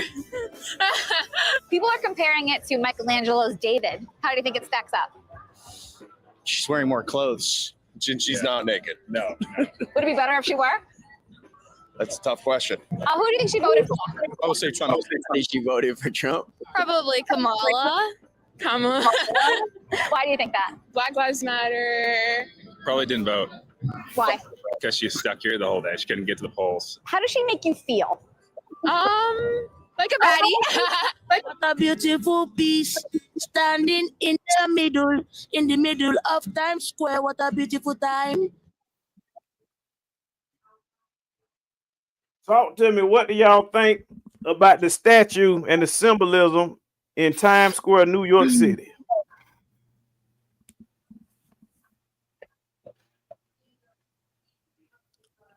Well, for me, a couple of things you pick up immediately from his conversation. He never wanted to denote the fact that she was of color. He'll notice he denoted the fact that she was big and that she had no fame. And what the statue would represent is the everyday woman, the everyday quote unquote Black woman, and just her being in herself. And she hasn't been acknowledged, but you can put a naked statue of a man with a wreath on his head. He had enough time to put a wreath on his head, but no drawers on and no t-shirt. And this would be more admired and accepted. Ask them to tell you who is Mona Lisa. What did she do? Nothing. The helper said she was smiling. We didn't see no tips, or we didn't see no dimples or no teeth. And they said the helper was smiling. She did absolutely nothing. None of the people that Michelangelo painted on the Sistine Chapel, which were his own family members. So when you look at people who have done nothing, you have a long list of them. George Washington has done nothing. All these people have given, these people were slave owners and murderers and rapers. And you parade them in our face. And when you see a statue of somebody because you don't know their name, they don't exist. Oh, it's probably Black Lives Matter. She voted for Kamala. She just represents they don't understand something. When you look at us, people that have been oppressed so long, and it's still happening, and you show it in your everyday policies, that sometimes they just want to see the person, because we see a person walking down the street that shows you don't acknowledge because you feel like your name isn't known. You're not famous. You had done. If I get up and go to work, if I have a family, a child, a husband, a wife, if I'm responsible, I'm doing something. So I am somebody. It's unfortunate that whites feel you have to do something that's collegiate on their level to be recognized. And the Black man, the so-called Black woman, just want to be recognized for being themselves. Dr. King, Rosa Parks, none of these people would be nothing if it wasn't for people like that statue. Because they would have never gotten a voice unless they could move people. It takes people in order to get these initiatives done. And because you look at it with white eyes, look, he named white people. When he named the people he named, it were people that white people had to accept. The only reason they wanted Jack Wright, he brought a different, they love baseball so much. They just want another great baseball player. Don't discuss he Black. Don't bring up he Black. They hate the fact that he brought more entertainment and insight to baseball. So we always got to put up with the fool. We watch your white face all the time and we don't say nothing about it. And you're not going to whitewash everything we got. And we're not going to take you denigrate everything we have. We have a right to be here. You imported some of us, and a lot of us were here before you came. We were here before you had what you call an Indian. The Indians will tell you that. It makes no sense that they're Indians and they're not from India. No more than me saying I'm African American, I'm not from Africa or my descendants. Nothing you say makes sense, but you're forcing your rhetoric down, and we're too stupid to come together and change the narrative. I don't know. That's it. I just get frustrated. Such a great people. It ain't just us, human beings. I see the beauty, the intelligence, the love in every one of us. They just got these few people that just got to start, and then we just all fall to, let's go kill white, let's go kill Black, let's go kill Hispanic, let's go kill Chinese. Why? It's not all of us. It's enough of us that just say, let's just listen. At that point, let's just give them a fair chance. Let's be done with it. Let's just be fair. Who makes it is who makes it. You, because they know they can't make it. They can't run nothing unless you run your dominance of hate, your rhetoric, and your ill-gotten policy. You can't make it on your own. We talking about bootstrap, man, we pull up from the hills. We've been walking from the dirt. We come from walking on dirt. Don't talk about pull up no bootstraps. We were barefooted when you brought us here. Now we got a closet full of shoes and we ain't going nowhere. Nowhere. Well, how you do that when we move further barefooted than we did with shoes? It's time to wake up, America. We here. And we're going to make a difference. It's other people out there listening to me. We're going to be heard. Now, I'm going to get it from my boy Breezy. Now, Breezy, I'm going to say this about Breezy. I'm going to put this out here. Y'all can send the video where y'all want to. I told Breezy I'm going to shoot him a fade when I see him. Because Breezy ain't like that. But he did say something. I said, I'm going to make sure that they notice me.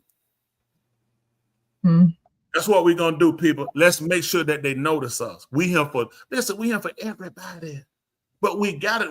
Why do I have to keep defending my existence? Every time you want to deport somebody, how do I get thrown in the middle of it? We can't sit back any longer, keep letting this happen. We got to show them terrorists is how we'll move. We'll move to establish ourselves. We'll move to take our schools back. I'm glad let the federal government get out of here. Let's take our schools back and make this a parent. We need to be there. We got to make sure our kids get home safe. When he bust out, we need to listen. In neighborhood, this is what we do. We start saying, listen, the bus gets here and that's how parents in these days, somebody be at the bus stop. How you doing? Good morning, good afternoon, Mr. So-and-so, Miss So-and-so. That's good. How you doing? So, and know our kid. Where you coming? Where you stay at, son? I stay there. You need to go back to your neighborhood. Y'all going home. Do your parents know you over here? Yes, ma'am. Yes, sir. Okay, we're just making sure. We got to make sure our kids get to school and stay safe. We keep saying police. One police officer can't control no school. Those are our kids.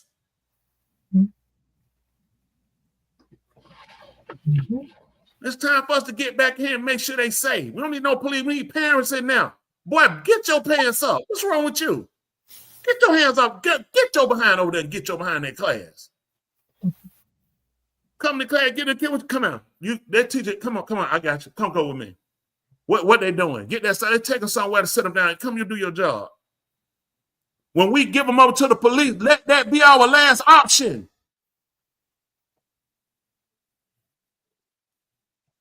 I'm sorry. Dr. Joe, sound like you were gonna say something. In regards to the statue, I think the statue is only going to be there till June. Yeah. Just wondering what the purpose of the statue is. The only thing that I don't know, Tuli, you can tell me more. How do you feel about this statue basically representing you guys as Black women? Like, how do you feel? Because I can't really talk for you guys, right? Because I'm Hispanic. What do you think when you see this statue in there? I didn't take anything negative from it. It didn't bother me anyway. It really didn't. It was just a statue of a lady, just like any other ones. I mean, they don't add anything, they don't take away. To me, it didn't. I didn't take offense to it. I didn't. Okay. The only reason they have a problem with it is the fact they got to look at it. You know, let's just be honest. Come on, we gotta be better than this. You know, when you look at and it's bold and it's in the center of everything. Yeah, because some people don't like the attention that is there. Yeah, probably. Okay. But otherwise, like, I'm not offended. I'm not saying her size. People would be offended if she was tiny, skinny. They was like, why does she look? We don't look like that. I mean, they look like she's anorexic or she has something. So you wouldn't be pleased them anyway. So regardless. Yeah. And I was trying to find the purpose of this artist. I think it's Thomas J. Rich. The purpose of the artist having this statue. Apparently he just He's just an artist. So, I mean, there's no purpose. There's nothing behind it. I mean, I don't understand why it's becoming such a big deal. Like people are. It's a big deal because you got to remember, America is set to be a white nation. So anytime you got to look at people and they're not white, it's an issue. If you can't justify it and tie it into whiteism, then it's an issue. And when in fact America is a diverse, and then what's dumb, it's in New York, what they call, let me see, what kind of pot is that? Melting. Mm-hmm. I mean, you put a lot of things in there and they all just kind of break down and just all become one. And that's what the purpose is. And in a city, that's what we're representing as a melting pot, showing the diversity. You have an Italian man that you celebrate as discovering America. So you're not that bright. You have a Babylonian god sitting on the waters that you say is a statue of liberty. Right. You have so many different ideologies that you put here that makes absolutely zero sense. And then you have the nerve to hate people. When it takes all of these diversity of people that call themselves Indian, whatever the real name is, we don't take away from what they add to the country. You know what I'm saying? They call us conservation. You know what I'm saying? They add so much to teaching you how to become one with. You learn to kill what you eat and need. Let the rest live. Instead of kill it because I want a head. Kill it because I want to stick the body up on the wall and don't even eat the meat. It makes zero sense. You have overtaken from everything. You over drill. You over farm. You over exaggerate your existence or your creation. Can we get to minimize it and to exact? That's all I'm saying. Yeah. He said New York is becoming an unaffordable. Only the rich will be allowed in the city. No, only the white will be allowed in the city. It's just time. It's just time for us to just be a better people. That's all I see. It's time for us to be a better people. That's what I like. Let us become a better people. That's what I would love to be able to say. You know, just think about it. If people just respect people, just let live. We shouldn't have people living on the street. We shouldn't have people hungry anywhere in the world. If you don't start seeing the need for everybody to have, we're never going to become better. If we only, just say, anyway, just say all Hispanics have. What are we going to do with everybody else on the planet who didn't make themselves? What are we going to do? All blacks have. What are we going to do with everybody else? What are we going to do if all whites have? It has to be some type of fairness where we can say, listen, everybody can't be rich. Everybody cannot be wealthy. Everybody cannot be well-to-do, but everybody should be able to afford to live. It's simple. It's breathing, eating, using the restroom. You know what I'm saying? Everybody don't have to have a mansion here. Everybody don't have to have a 5-10 bedroom home, but people need to be able to live and get them off the streets. Yeah. We don't need to have these wars. We have senseless wars. When we got people that's raping and killing women and kids, listen, this is immediate. Immediate, we shut you down. Nothing goes in, nothing comes out till we get in and we shut it down. Women should have a right to live without being raped. Kids being molested. Human beings, this riding up, shooting up stuff. Listen, you can be quote unquote black as you want to be. You want to ride around and shoot up buildings and neighborhoods. Listen, we have zero youth on the planet. I have a prison system, guaranteed. I will build 2-people prisons, 2-bed prisons all over the world. That's all I can hold. So you know where that go, right? That's all I can hold. If I build a prison that can house 5,000 prisoners, what am I expecting? 5,000, fill it up. No. Which means I'm creating 5,000 criminals. I'm only expecting 2. Anything over there, I'm going to have an overload and I'm going to have to execute. We got to give you new habits, which means we got to create jobs. We got to do better with education. We got to do better with affordability. I got to give people an option. I just can't come up with a punishment and you don't have an option. If I only give you the punishment that's not an option, I'm setting you up for the fall. Yeah. What y'all think? What about Alyssa? What y'all think out there? What you think, Dwayne? Instead, you married to a black woman. Your mama black. Well, as you can see, that's the New York City background. I had to come up here to New York to find out and see if it was real. Because when I first heard about it, I thought it was staged, but it's real. The statue is up and it's real. Okay, what do you think about it? So from watching that video and watching other people's perspective of it, and you can't, it's obvious you see what one race feels about it, in terms of, hey, it's a really good thing and they're embracing it, and the other race is like, it shows a different perspective. I think that clip, I wanted to share that clip because I think what that clip shows, it really shows how the media has the power and authority to kind of take things and put whatever type of spin that they want you to do. Earlier in the conversation, Rock was saying things about the media in terms of perspective that one race is shown versus the other race is shown, and the people making decisions, they really don't know the other people. They just more so see the perception that's displayed in the media. So just really, really interesting, the whole perspective on it, Mm-hmm. But one question I wanted to ask y'all really quick, and in terms of predictions. Oh, you getting your phone right? No, you good. I'm trying to get it set up right now. I just want to say yes, sir, to Bishop. Oh yeah, Bishop. What he said? Hispanic don't get too lost about Joe. You won black from the darkest. Mr. White folks see you as the side. That's true. All they did was just race mix to make you Christian in a way. You know what I'm saying? Then they make us all hate it. But you know what it takes to make human beings? Blood, not color. That's what we fall short at. Anybody can be racist. Anybody can be hateful, discriminatory toward people. Robert earlier mentioned about homosexuality. I'm against the whole act of homosexuality, but I don't want to be so into disliking an action until I wind up not liking a person or people. I mean, it takes all of different types of people to be. I don't think their behavior should be forced on people. They'll say, well, your behavior should. That's why I don't push the religious belief that I have.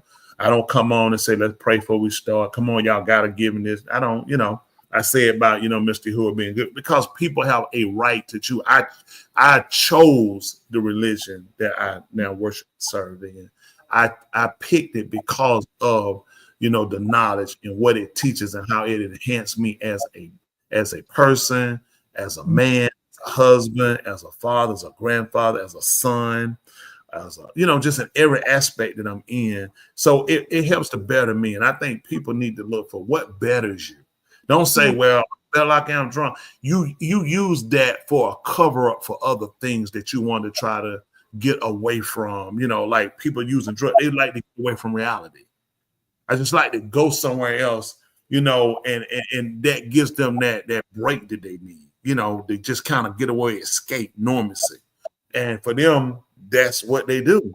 Do I agree or something? No, but I'm not that person. I hadn't lived their life. I don't know what is their experience or what they're trying to get away from. But for me, I do what enhances me, make me better, which is my religion.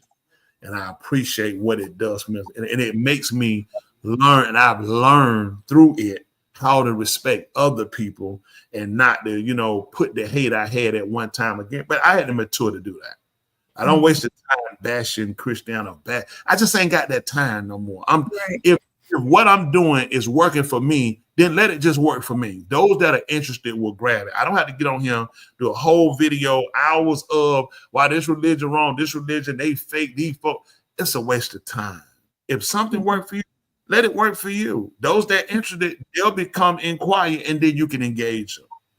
Yeah. Just like with religion, it's a lot of people. I don't understand why they eat what they eat.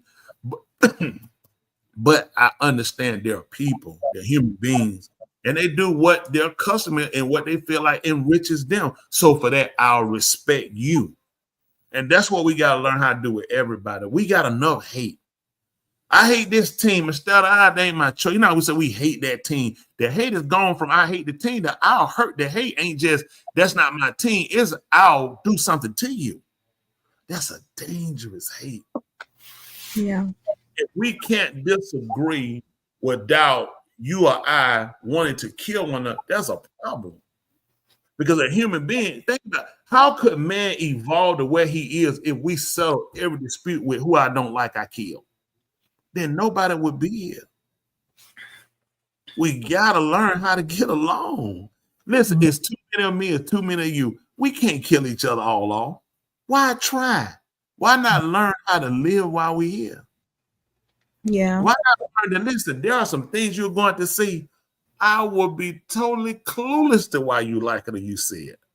You will be totally clueless to what I see and what I like. But it does not mean we got to kill each other and throw each other away. Maybe another day. Maybe I'll see things your way. Or maybe you'll see things my way. But if we kill each other today, there will be no tomorrow. What say you? I just want, we can't hear you, Bueno. That's a good thing. Don't mess that up. I just want to say, it is mental health month, this month, but I want to say that, you know, I don't want to say the usual. It sounds like an echo. I guess it's Love Doctor. Once you say mental health, I've seen so much mental health scam stuff in my life later on. Yeah, I wanted to say that, you know, I can speak about the usual that every therapist speaks about and every social media, but I want to say this. Mental health is controlled by the five senses. The brain controls the five senses in your body. Since I was a teenager, I was very intrigued about how the brain was controlled. And believe it or not, like my brother and I, we used to study on the food, the clothes, how the government used to control the people. I feel like that's why I'm so hard on the parents, because the kids don't know what they need to be doing. So since they're controlling the human in general through the mental, it's like, be careful to what you watch, be careful to what you eat, be careful to what your body touches, be careful with what you hear out there, because I feel like they're controlling humanity through mental health. And that's why it's so detrimental right now. It's like they put you in a victim position to control you. And I'm not saying mental health is not real. Yes, it's absolutely real. And once you get into that position where you have an issue with mental health, you call for help, go get help. But there is something you can do before getting there, which is, you know, having a healthy family growth, environmental, that is going to help you not get to the mental health stage where you're being controlled by medical therapists, schools. Once you're a mental health child, you don't have the same privileges as other children.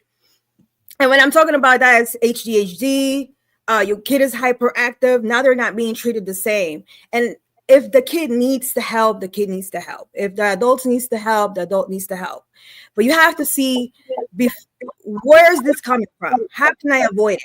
As a parent, as a caretaker, whoever's taking care of a child, you know, because of whatever case may be, if you're being raised by grandparents, aunties, be a responsible caretaker. And I'm not coming so strong at the caretakers. It's just because that's the only way we can change the future for our kids. I feel like they're controlling us mentally. They're destroying us mentally. And we need to do something about it. Like, mental health is huge right now. Everything is mental health. Everything is medication. So take care of yourself. Take care of your five senses, what you smell, what you see, what you hear. How are you taking care of the children that you're raising? And how are you taking care of yourself? So that's just what I have to say with mental health, because it's huge right now. They're controlling us through it, and it's going to get worse. So, yeah, I just wanted to say that because I know that's huge right now. And I just feel like the only thing that we can do is adults, we have to be more responsible. Let me if I could chime in on that. Do you see patients outside of your practice, or if somebody wanted to see if you could put your information for contact? I have a lot of confidence in this young lady, as well as with another. Matter of fact, Dwayne's significant and better other in hand. For people that are looking to talk with someone, if you're in the Metro Atlanta, Georgia area, and they can also do it Zoom, I guess, if you're in other states, if you're interested, I guess find out where y'all can practice. If you could kind of put your information up there for people. For me, I think mental health is something that a lot of times they create it and people just, they push people into a situation where they don't know how to figure things out for themselves. And now they, graded it and made it mental health. It's a great system because it set people up to where they'll never get cured. I don't think you ever kind of cure from it. I think I think these ladies can be great to help you and get you pointed into the right direction. Remember, when you go to the doctor, it's never to cure. Surgeries are never to cure.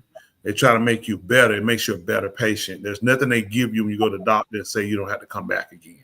Typically, you'll be making more visits. They create lifetime patients, and they'll move you around, and they got specialists they'll send you to. A lot of it is getting people to grip with this is life.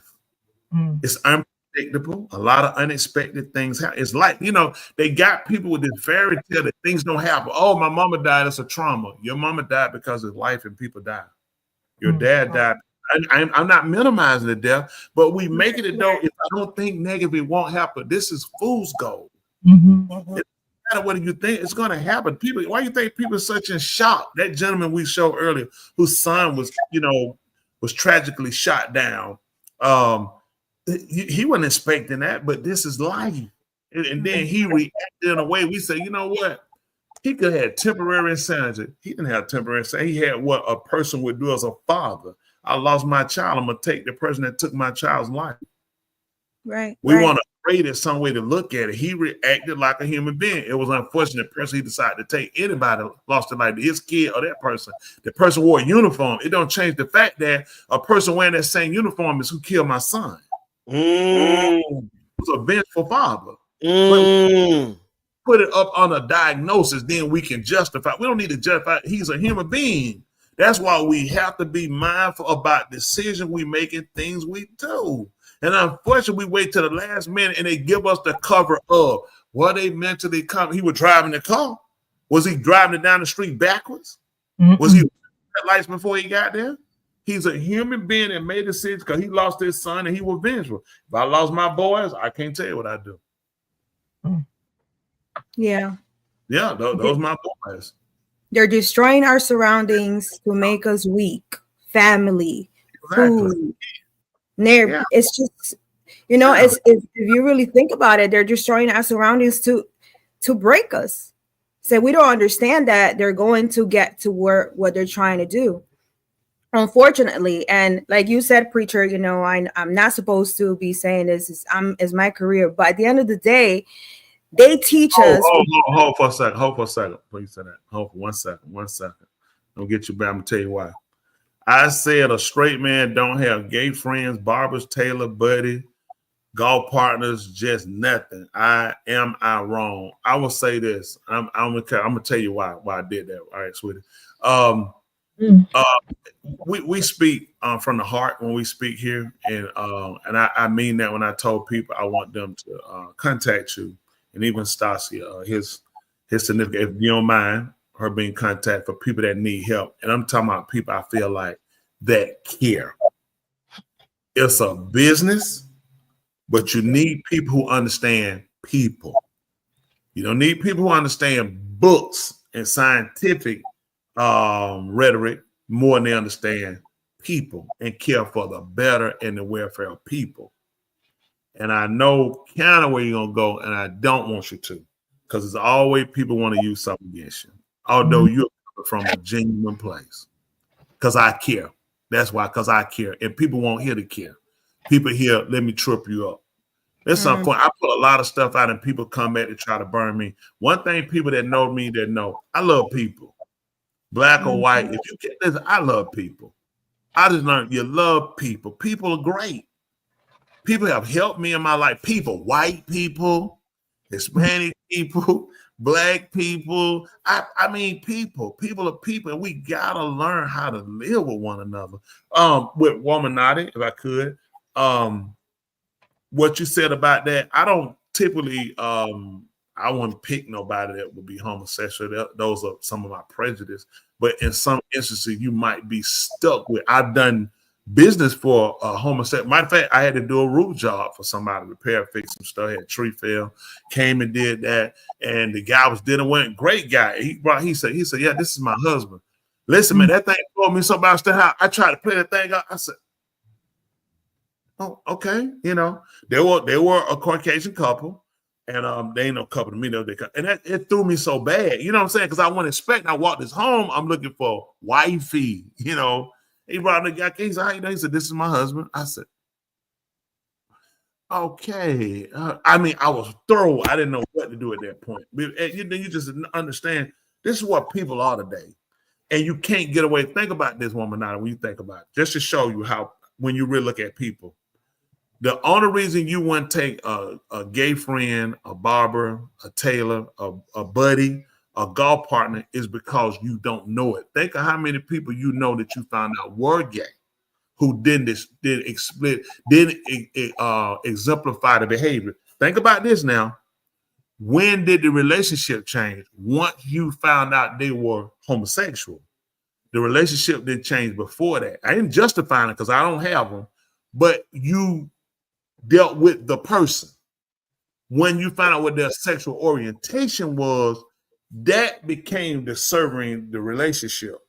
It didn't become when they approached you, hey, you know, I've been cutting your hair on hair. I'm just using scenarios now.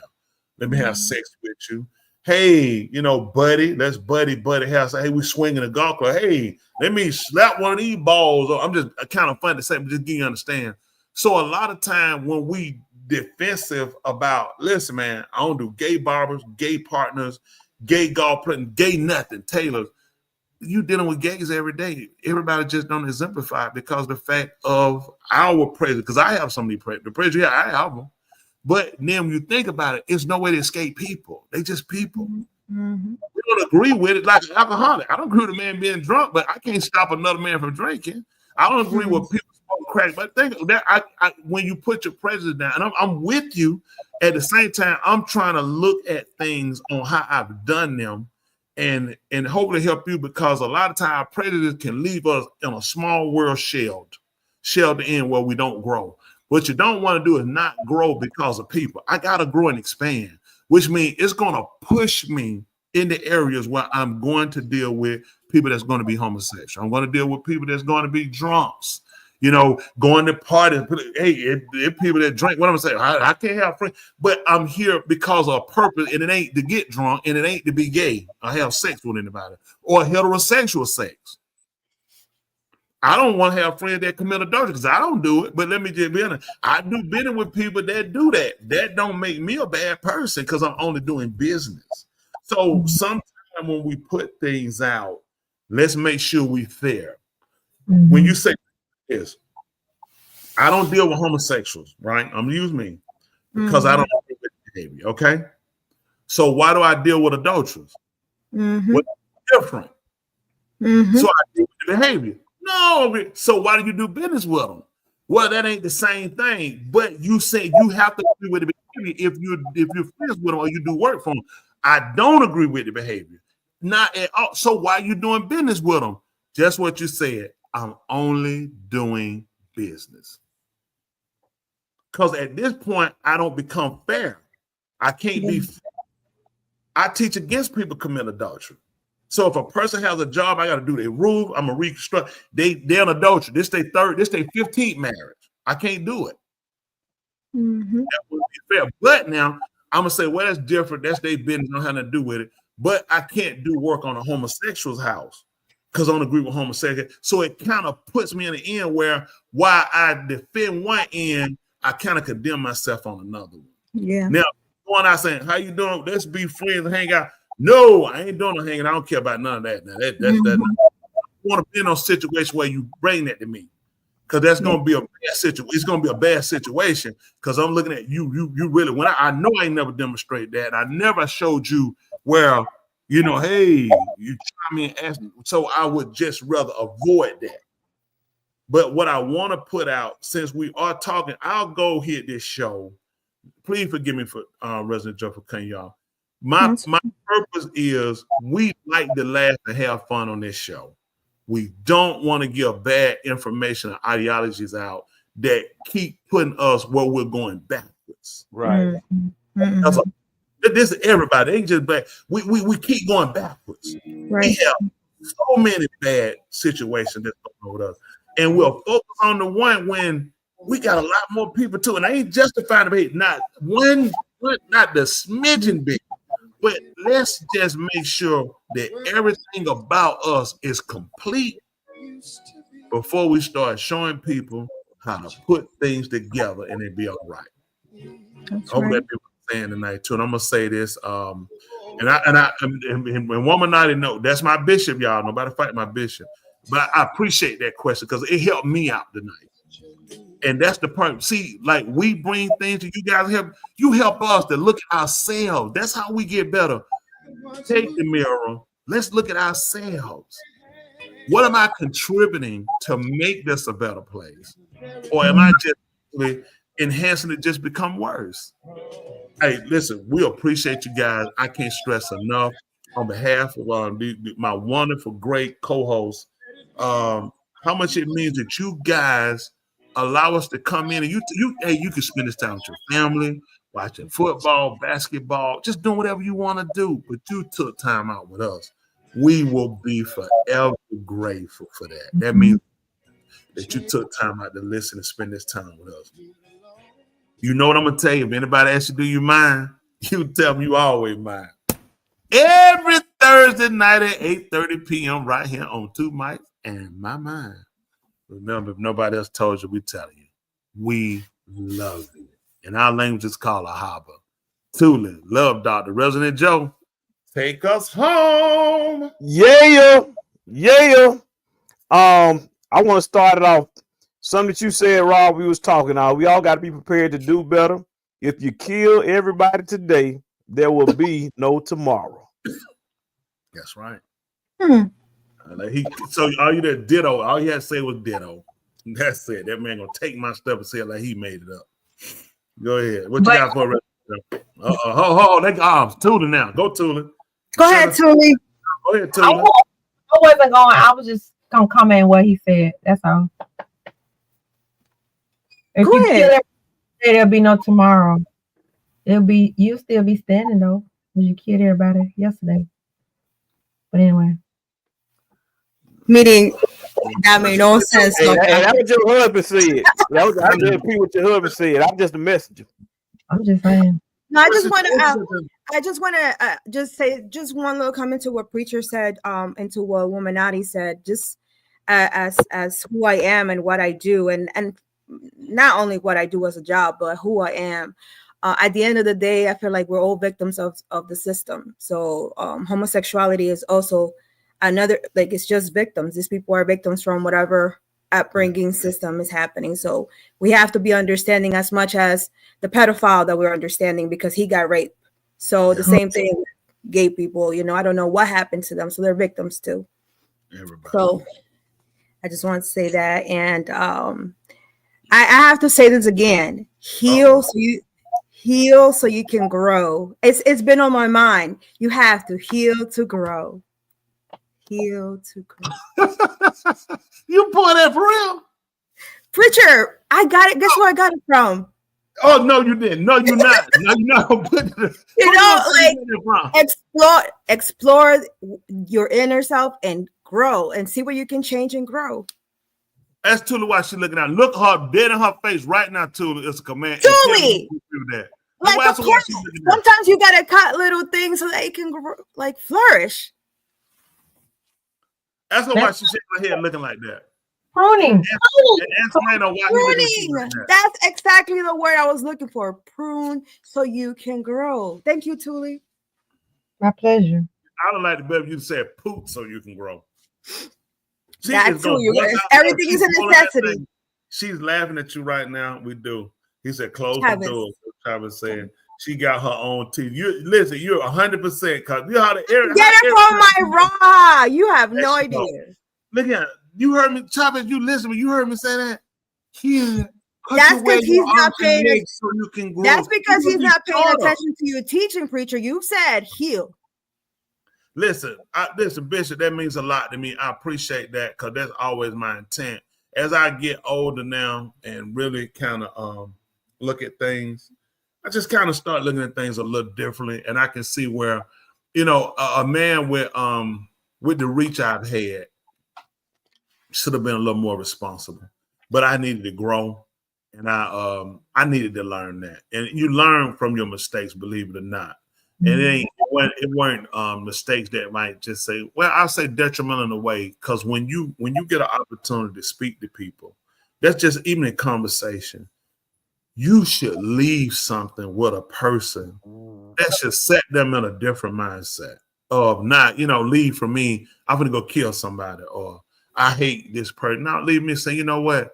That gave me a different perspective. It's just like when you speak to somebody and they speak back, you say, how you doing? I hear the door for somebody. I hear the door for this couple that was coming in. There was an Indian couple was coming in. I had to go and renew my CDL license. I told her eye test. I'm so mad with that. I told her, I'm telling you for her. I was sitting out watching. I said, come in for a minute. I said, do that. I said, you drive down the street like this? She said, no. I said, you know why? Because you'll go to jail. Why y'all finna make me stand here and hold one eye? You know I ain't got time to do it. Why it don't make no sense? I can see. She said, well, I just my job. I said, listen, I can see how you think I got here. I said, this don't make no sense. She said, well, you listen, I got to do it. I said, man, I'm so tired and frustrated. Then I looked, she closed, she said, go back to that tape. I said, what? Man, that tape was so far back there. I said, oh my goodness, I'm going to fail this test. Why y'all put me like, who does it? Look how far I am. I said, have you ever seen any letters before on the street?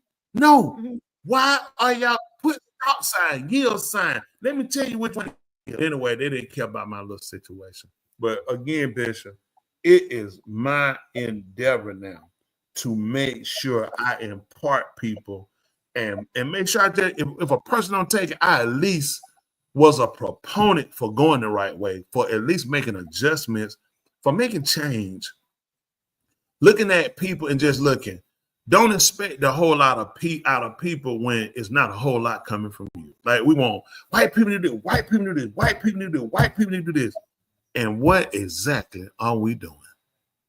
People of color. Because we require a lot to do nothing. We have to become proponent. I say that to add even with other people. When people see the better in us, then at some point it's going to listen. A homosexual gonna run away from us anyway. An adult, a drunk, because of the fact that listen, I'm fair, I'm gonna be right with you, and I'm gonna hold to what I believe. You listen, sir, you will not get a ma'am from me. Ma'am, you will not get a sir from me, and I will treat you right. So I'm gonna force your hand to where listen, you're gonna have to go somewhere else and do something else. Just for the way, not because I say I don't want to do business with a faggot. I want to do business with a bull. No. I want to do business, but I'm going to hold my integrity and I will not compromise my business to do business.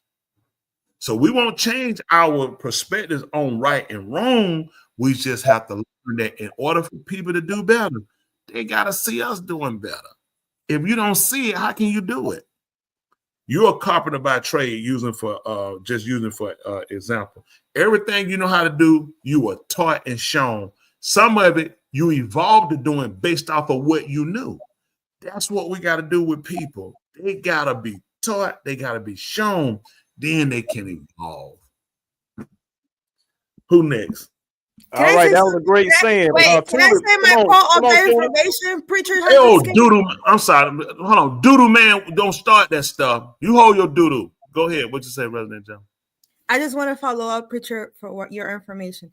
Be responsible. Hold on. You just went. What you finna do? I'm gonna say my quote from your information because I'm telling you, I always follow up to what it pops in my mind. It's just like, oh, let's go. We're gonna stop all that popping. Go ahead. Be responsible with the information that's given to you. And where you got it from? Preacher. That's good. How does he come up with all these things? Look at Tula. I hear you, preacher, and I'm like, click. Look, what I'm gonna do with you? Good to see you, Arnell. See, listen, the woman is sick. Tula, let me say that. Were you looking like that because you agree with her? You looking at her saying this woman switched up a lot. Which one was it? It's like a little machine. What you say? I thought I based mine off what she said the last time. Now I'm up here trying to figure out what she. Now I got to go up behind that. Yes, you got to go ahead. Go ahead now. Figure out what she said. Look at that. Chelsea says she a hobby. That means she want to be a patient. Also, put your information out there right quick before we go, please. Can you put your wires up there for us? Just put how to. No, I don't know her information, but I tell y'all now, if y'all got insurance, don't even call. Y'all ain't got insurance. Don't call. You don't do no business around here. This is a business around here. Matter of fact, some of y'all just hold off. We won't take everybody. I've heard a couple of things about you, though, Doctor. You're more compassionate. Real picky about who we take around, preacher. Let me tell you something. That's fine. Let me tell you why, Resident Joe. They looking at if she took him, who she turning down? That's right, preacher. How she gonna turn somebody down if she married a patient? Tula, how she gonna tell somebody no? No, I can't take it. You crazy. Look at her. Yeah, that's what I say. Hello, you married to Wayno. You can't. You in no position to turn me down. At this point, there's no excuse. Just take wow. it. How she gonna tell somebody they're a serial killer when she's sitting here with a whole box right there? Yeah, y'all like work on your timing, preacher. It's getting a little late. You were doing good. You work on your timing. It's getting a little late. You're a late. Hang in there. Don't give up though. You'll get them next time. But put it out there right quick, Resident Joe. Type it in now. Your email, how they can contact you if they're interested, they need help. Or they might know someone if you don't mind. Yeah, if you put it in the chat, I'll post it on the screen so everybody can see it, Dr. Joe. Yeah, please. And Tula, tell us you're saying why she do that. Take the medicine. It'll only make you better. Wow. That's what I wrote down in reference to what she said. You sound like a hypochondriac. She think pills fix everything. That's what it sounds like to me. Hey, just take the medicine to make you feel better. You don't know what the medicine Don't read the side effects, man. Just take it. Sometimes you do need to take the medicine. I don't know what y'all think about in y'all head. That's why I don't know what your psychiatrist told you, but maybe you need to take that medicine. Yeah, I might do. What is she talking about in general? Many things could be medication. There you go. Bam, she couldn't. See that? Dr. Joseph, she trying to question you. There's some problem going on with you. Tell her about herself, Dr. Joe. You can take medicine. I mean, you take blue pills. So, I mean, who take the blue pill? Whoa, hold on now. We're going on your meds now. You and your meds. Don't do that. Yeah, don't be doing that. My personal business. What you mean blue pill? Don't be discussing stuff going in my bedroom. What's wrong with you? Did I say that was a very private person? Those are not the only pills. See what I'm saying? Those are not the only pills that are blue. Oh, what are the pill blue? Amoxicillin. Percocet. Molly Percocet. Percocets are not blue. They can. Molly is. No, I mean, people take pills for all kinds of things. Take the medicine; it'll only make you feel better. It'll only make you. Some people took the medicine. Had what you gonna do about the allergic reaction? Don't take it. Yeah, Oh, so now that she just contradict. Don't take it. So you take the medicine, then stop taking it. Which one you gonna go with? Well, you actually should know what you're allergic to before you take medicine. Some medicines you don't find out till after. So that you wouldn't take. You wouldn't take again. You remember some back a few years ago, this doctor gave me some pills that made me go to sleep. Man, that thing had me so flushed, I thought I was gonna die. I said, he told me you'll have a slight feeling. He said, then you'll go to sleep. Listen, that pill had me feel like I was gonna die. I said, he said, try no. He said, don't fight it. Just let it do what it do. Oh, you probably can take those now, though. Hey, do y'all live together? Because if y'all live together in the same house, I think we go ahead and end the show and let y'all go ahead and talk. We time to go to sleep. Go ahead, Tula. Once you come on here and live with us, we'll put your behind to sleep. You don't quit. You don't tell me my wife having a conversation about trying to fix our marriage. Y'all live together. Are you serious? Crazy. Right. Oh my gosh. Okay. Put that information out there right quick. What you waiting on?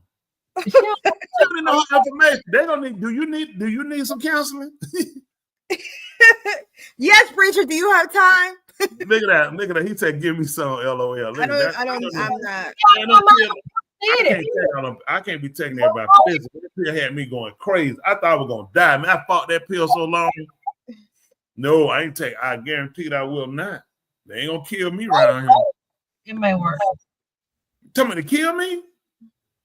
What? No. Oh, okay, man, sure. Kill. You'll love me left that day. You just look at my naked body. I can't roll over me. I gotta protect my life. Hey, why in the world would I wake up and the cover be pulled? I know you've been looking at my naked body. I mean, you guys are married, so still in my body. Okay. Your body is her body. I want her to pay me to look at my body. That's what my preacher told me. That's one. That's okay. it. Let me give y'all one for the night because I ain't get these. Go ahead. He got that. Go doodle like Love Doctor. Go ahead. I'm going to sleep. No, actually, I got stuff to do. I need to still see your information if you're trying to. Hello. Everything that you thought was drowning you actually taught you how to swim. Everything what? Woo! Everything that you thought was drowning you actually taught you how to swim. That's sick.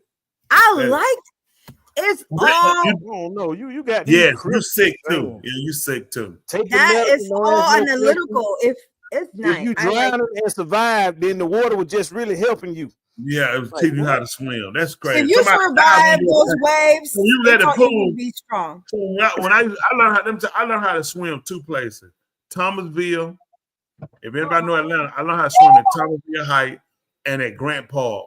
It was so black the water be oily. It wasn't nothing but darkest in that water, and you just black. Listen, folk dive, you getting hit. You ain't supposed to dive. When I tell you, them folks tried to drown, they helped me swim. Them folks tried to drown. You in that water, you get hit. I done been up on it so many times. I was a kid. Don't nobody try to pull you back up. You just gotta make it. She said that one is a chef's kiss. I don't know what she talking about. Something wrong with her. Who? Thank you. Like, that's because she's sick. She married to a maniac. What you expect with her? The woman goes around and talk about she can't put no bottoms on her husband. That is some kind of fiend.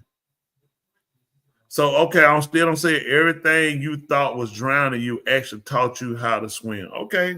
That why ain't no period there because there's some more go with it. Saying I just made a fool out of you, send your money at 1-800. Is you nuts? Watch it. Look how we talk. That's the truth. Watching too many Bay watching. That right. David Hasselhoff. I couldn't watch him on swimming because I was used to him driving the car. I do, darling. Once I see you on the show like $6 Million Man, I tried to watch him in Fall Guy. I fell out with him.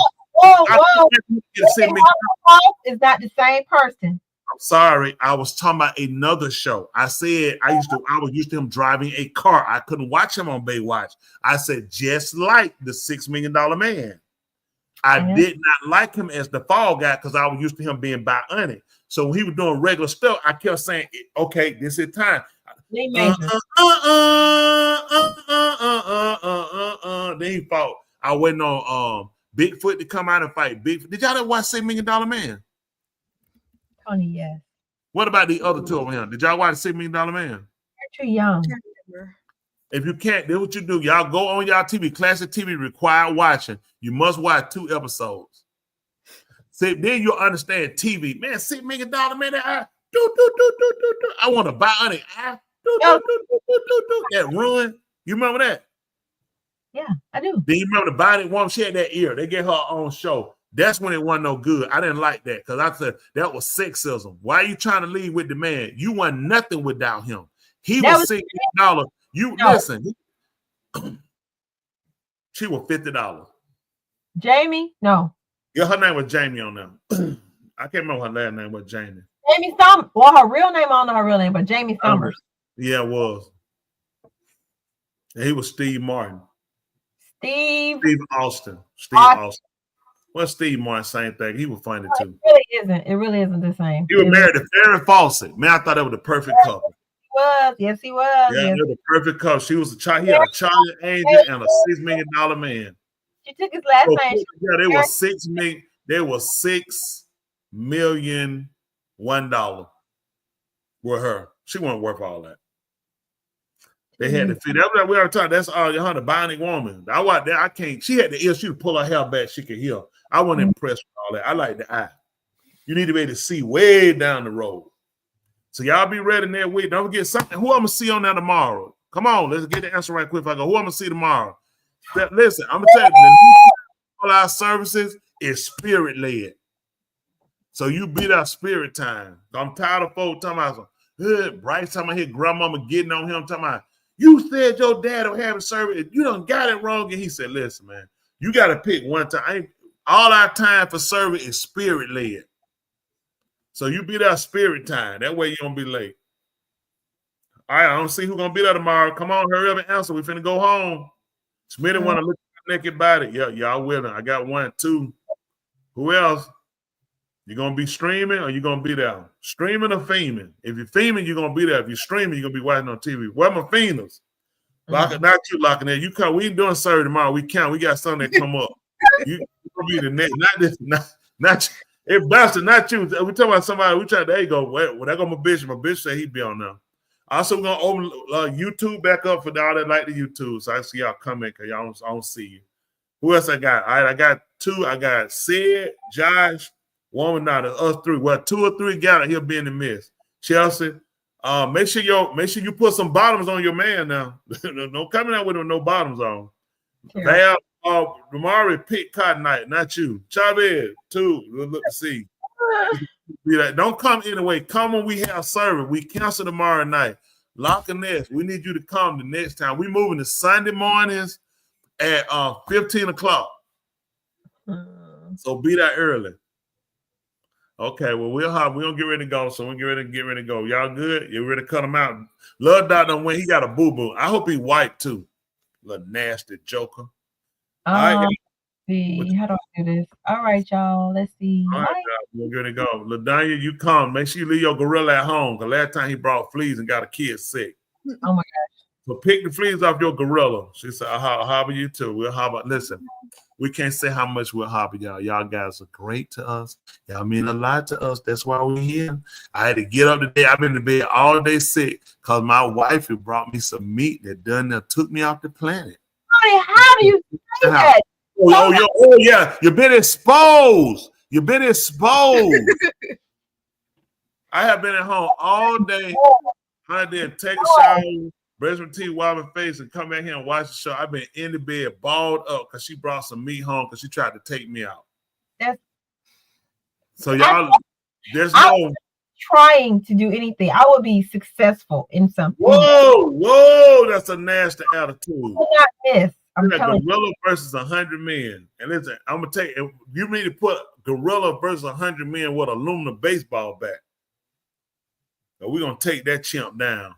But we appreciate y'all go so much. So just know if I don't make it, Tula did it.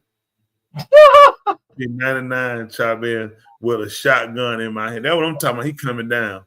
But we'll hob y'all. Okay, Tula, take them home. We'll hob y'all. We're about to take it back. Ladies and gentlemen, here it is, the most listened to radio show on the planet. This station is now the ultimate power in the universe. Tony and Lee on the radio. Dr. Joe's therapy on the radio. The love got me going live on the radio. 2 mics and a mind on the radio. Radio, turned up on the radio. Radio, turned up on the radio. Radio, turned up on the radio. Radio, turned up on the radio. 2 nights and a mind. 2 nights and a mind. 2 nights and a mind. 2 nights. Watch this. And the mind. all right, you do something better, I do something better, and we'll be better together. Until next And time. also, don't forget, she tried to kill me, so keep your eyes on her. I hope y'all. I'll see y'all in the afterlife. Make sure you be ready. And tomorrow night, I hope y'all.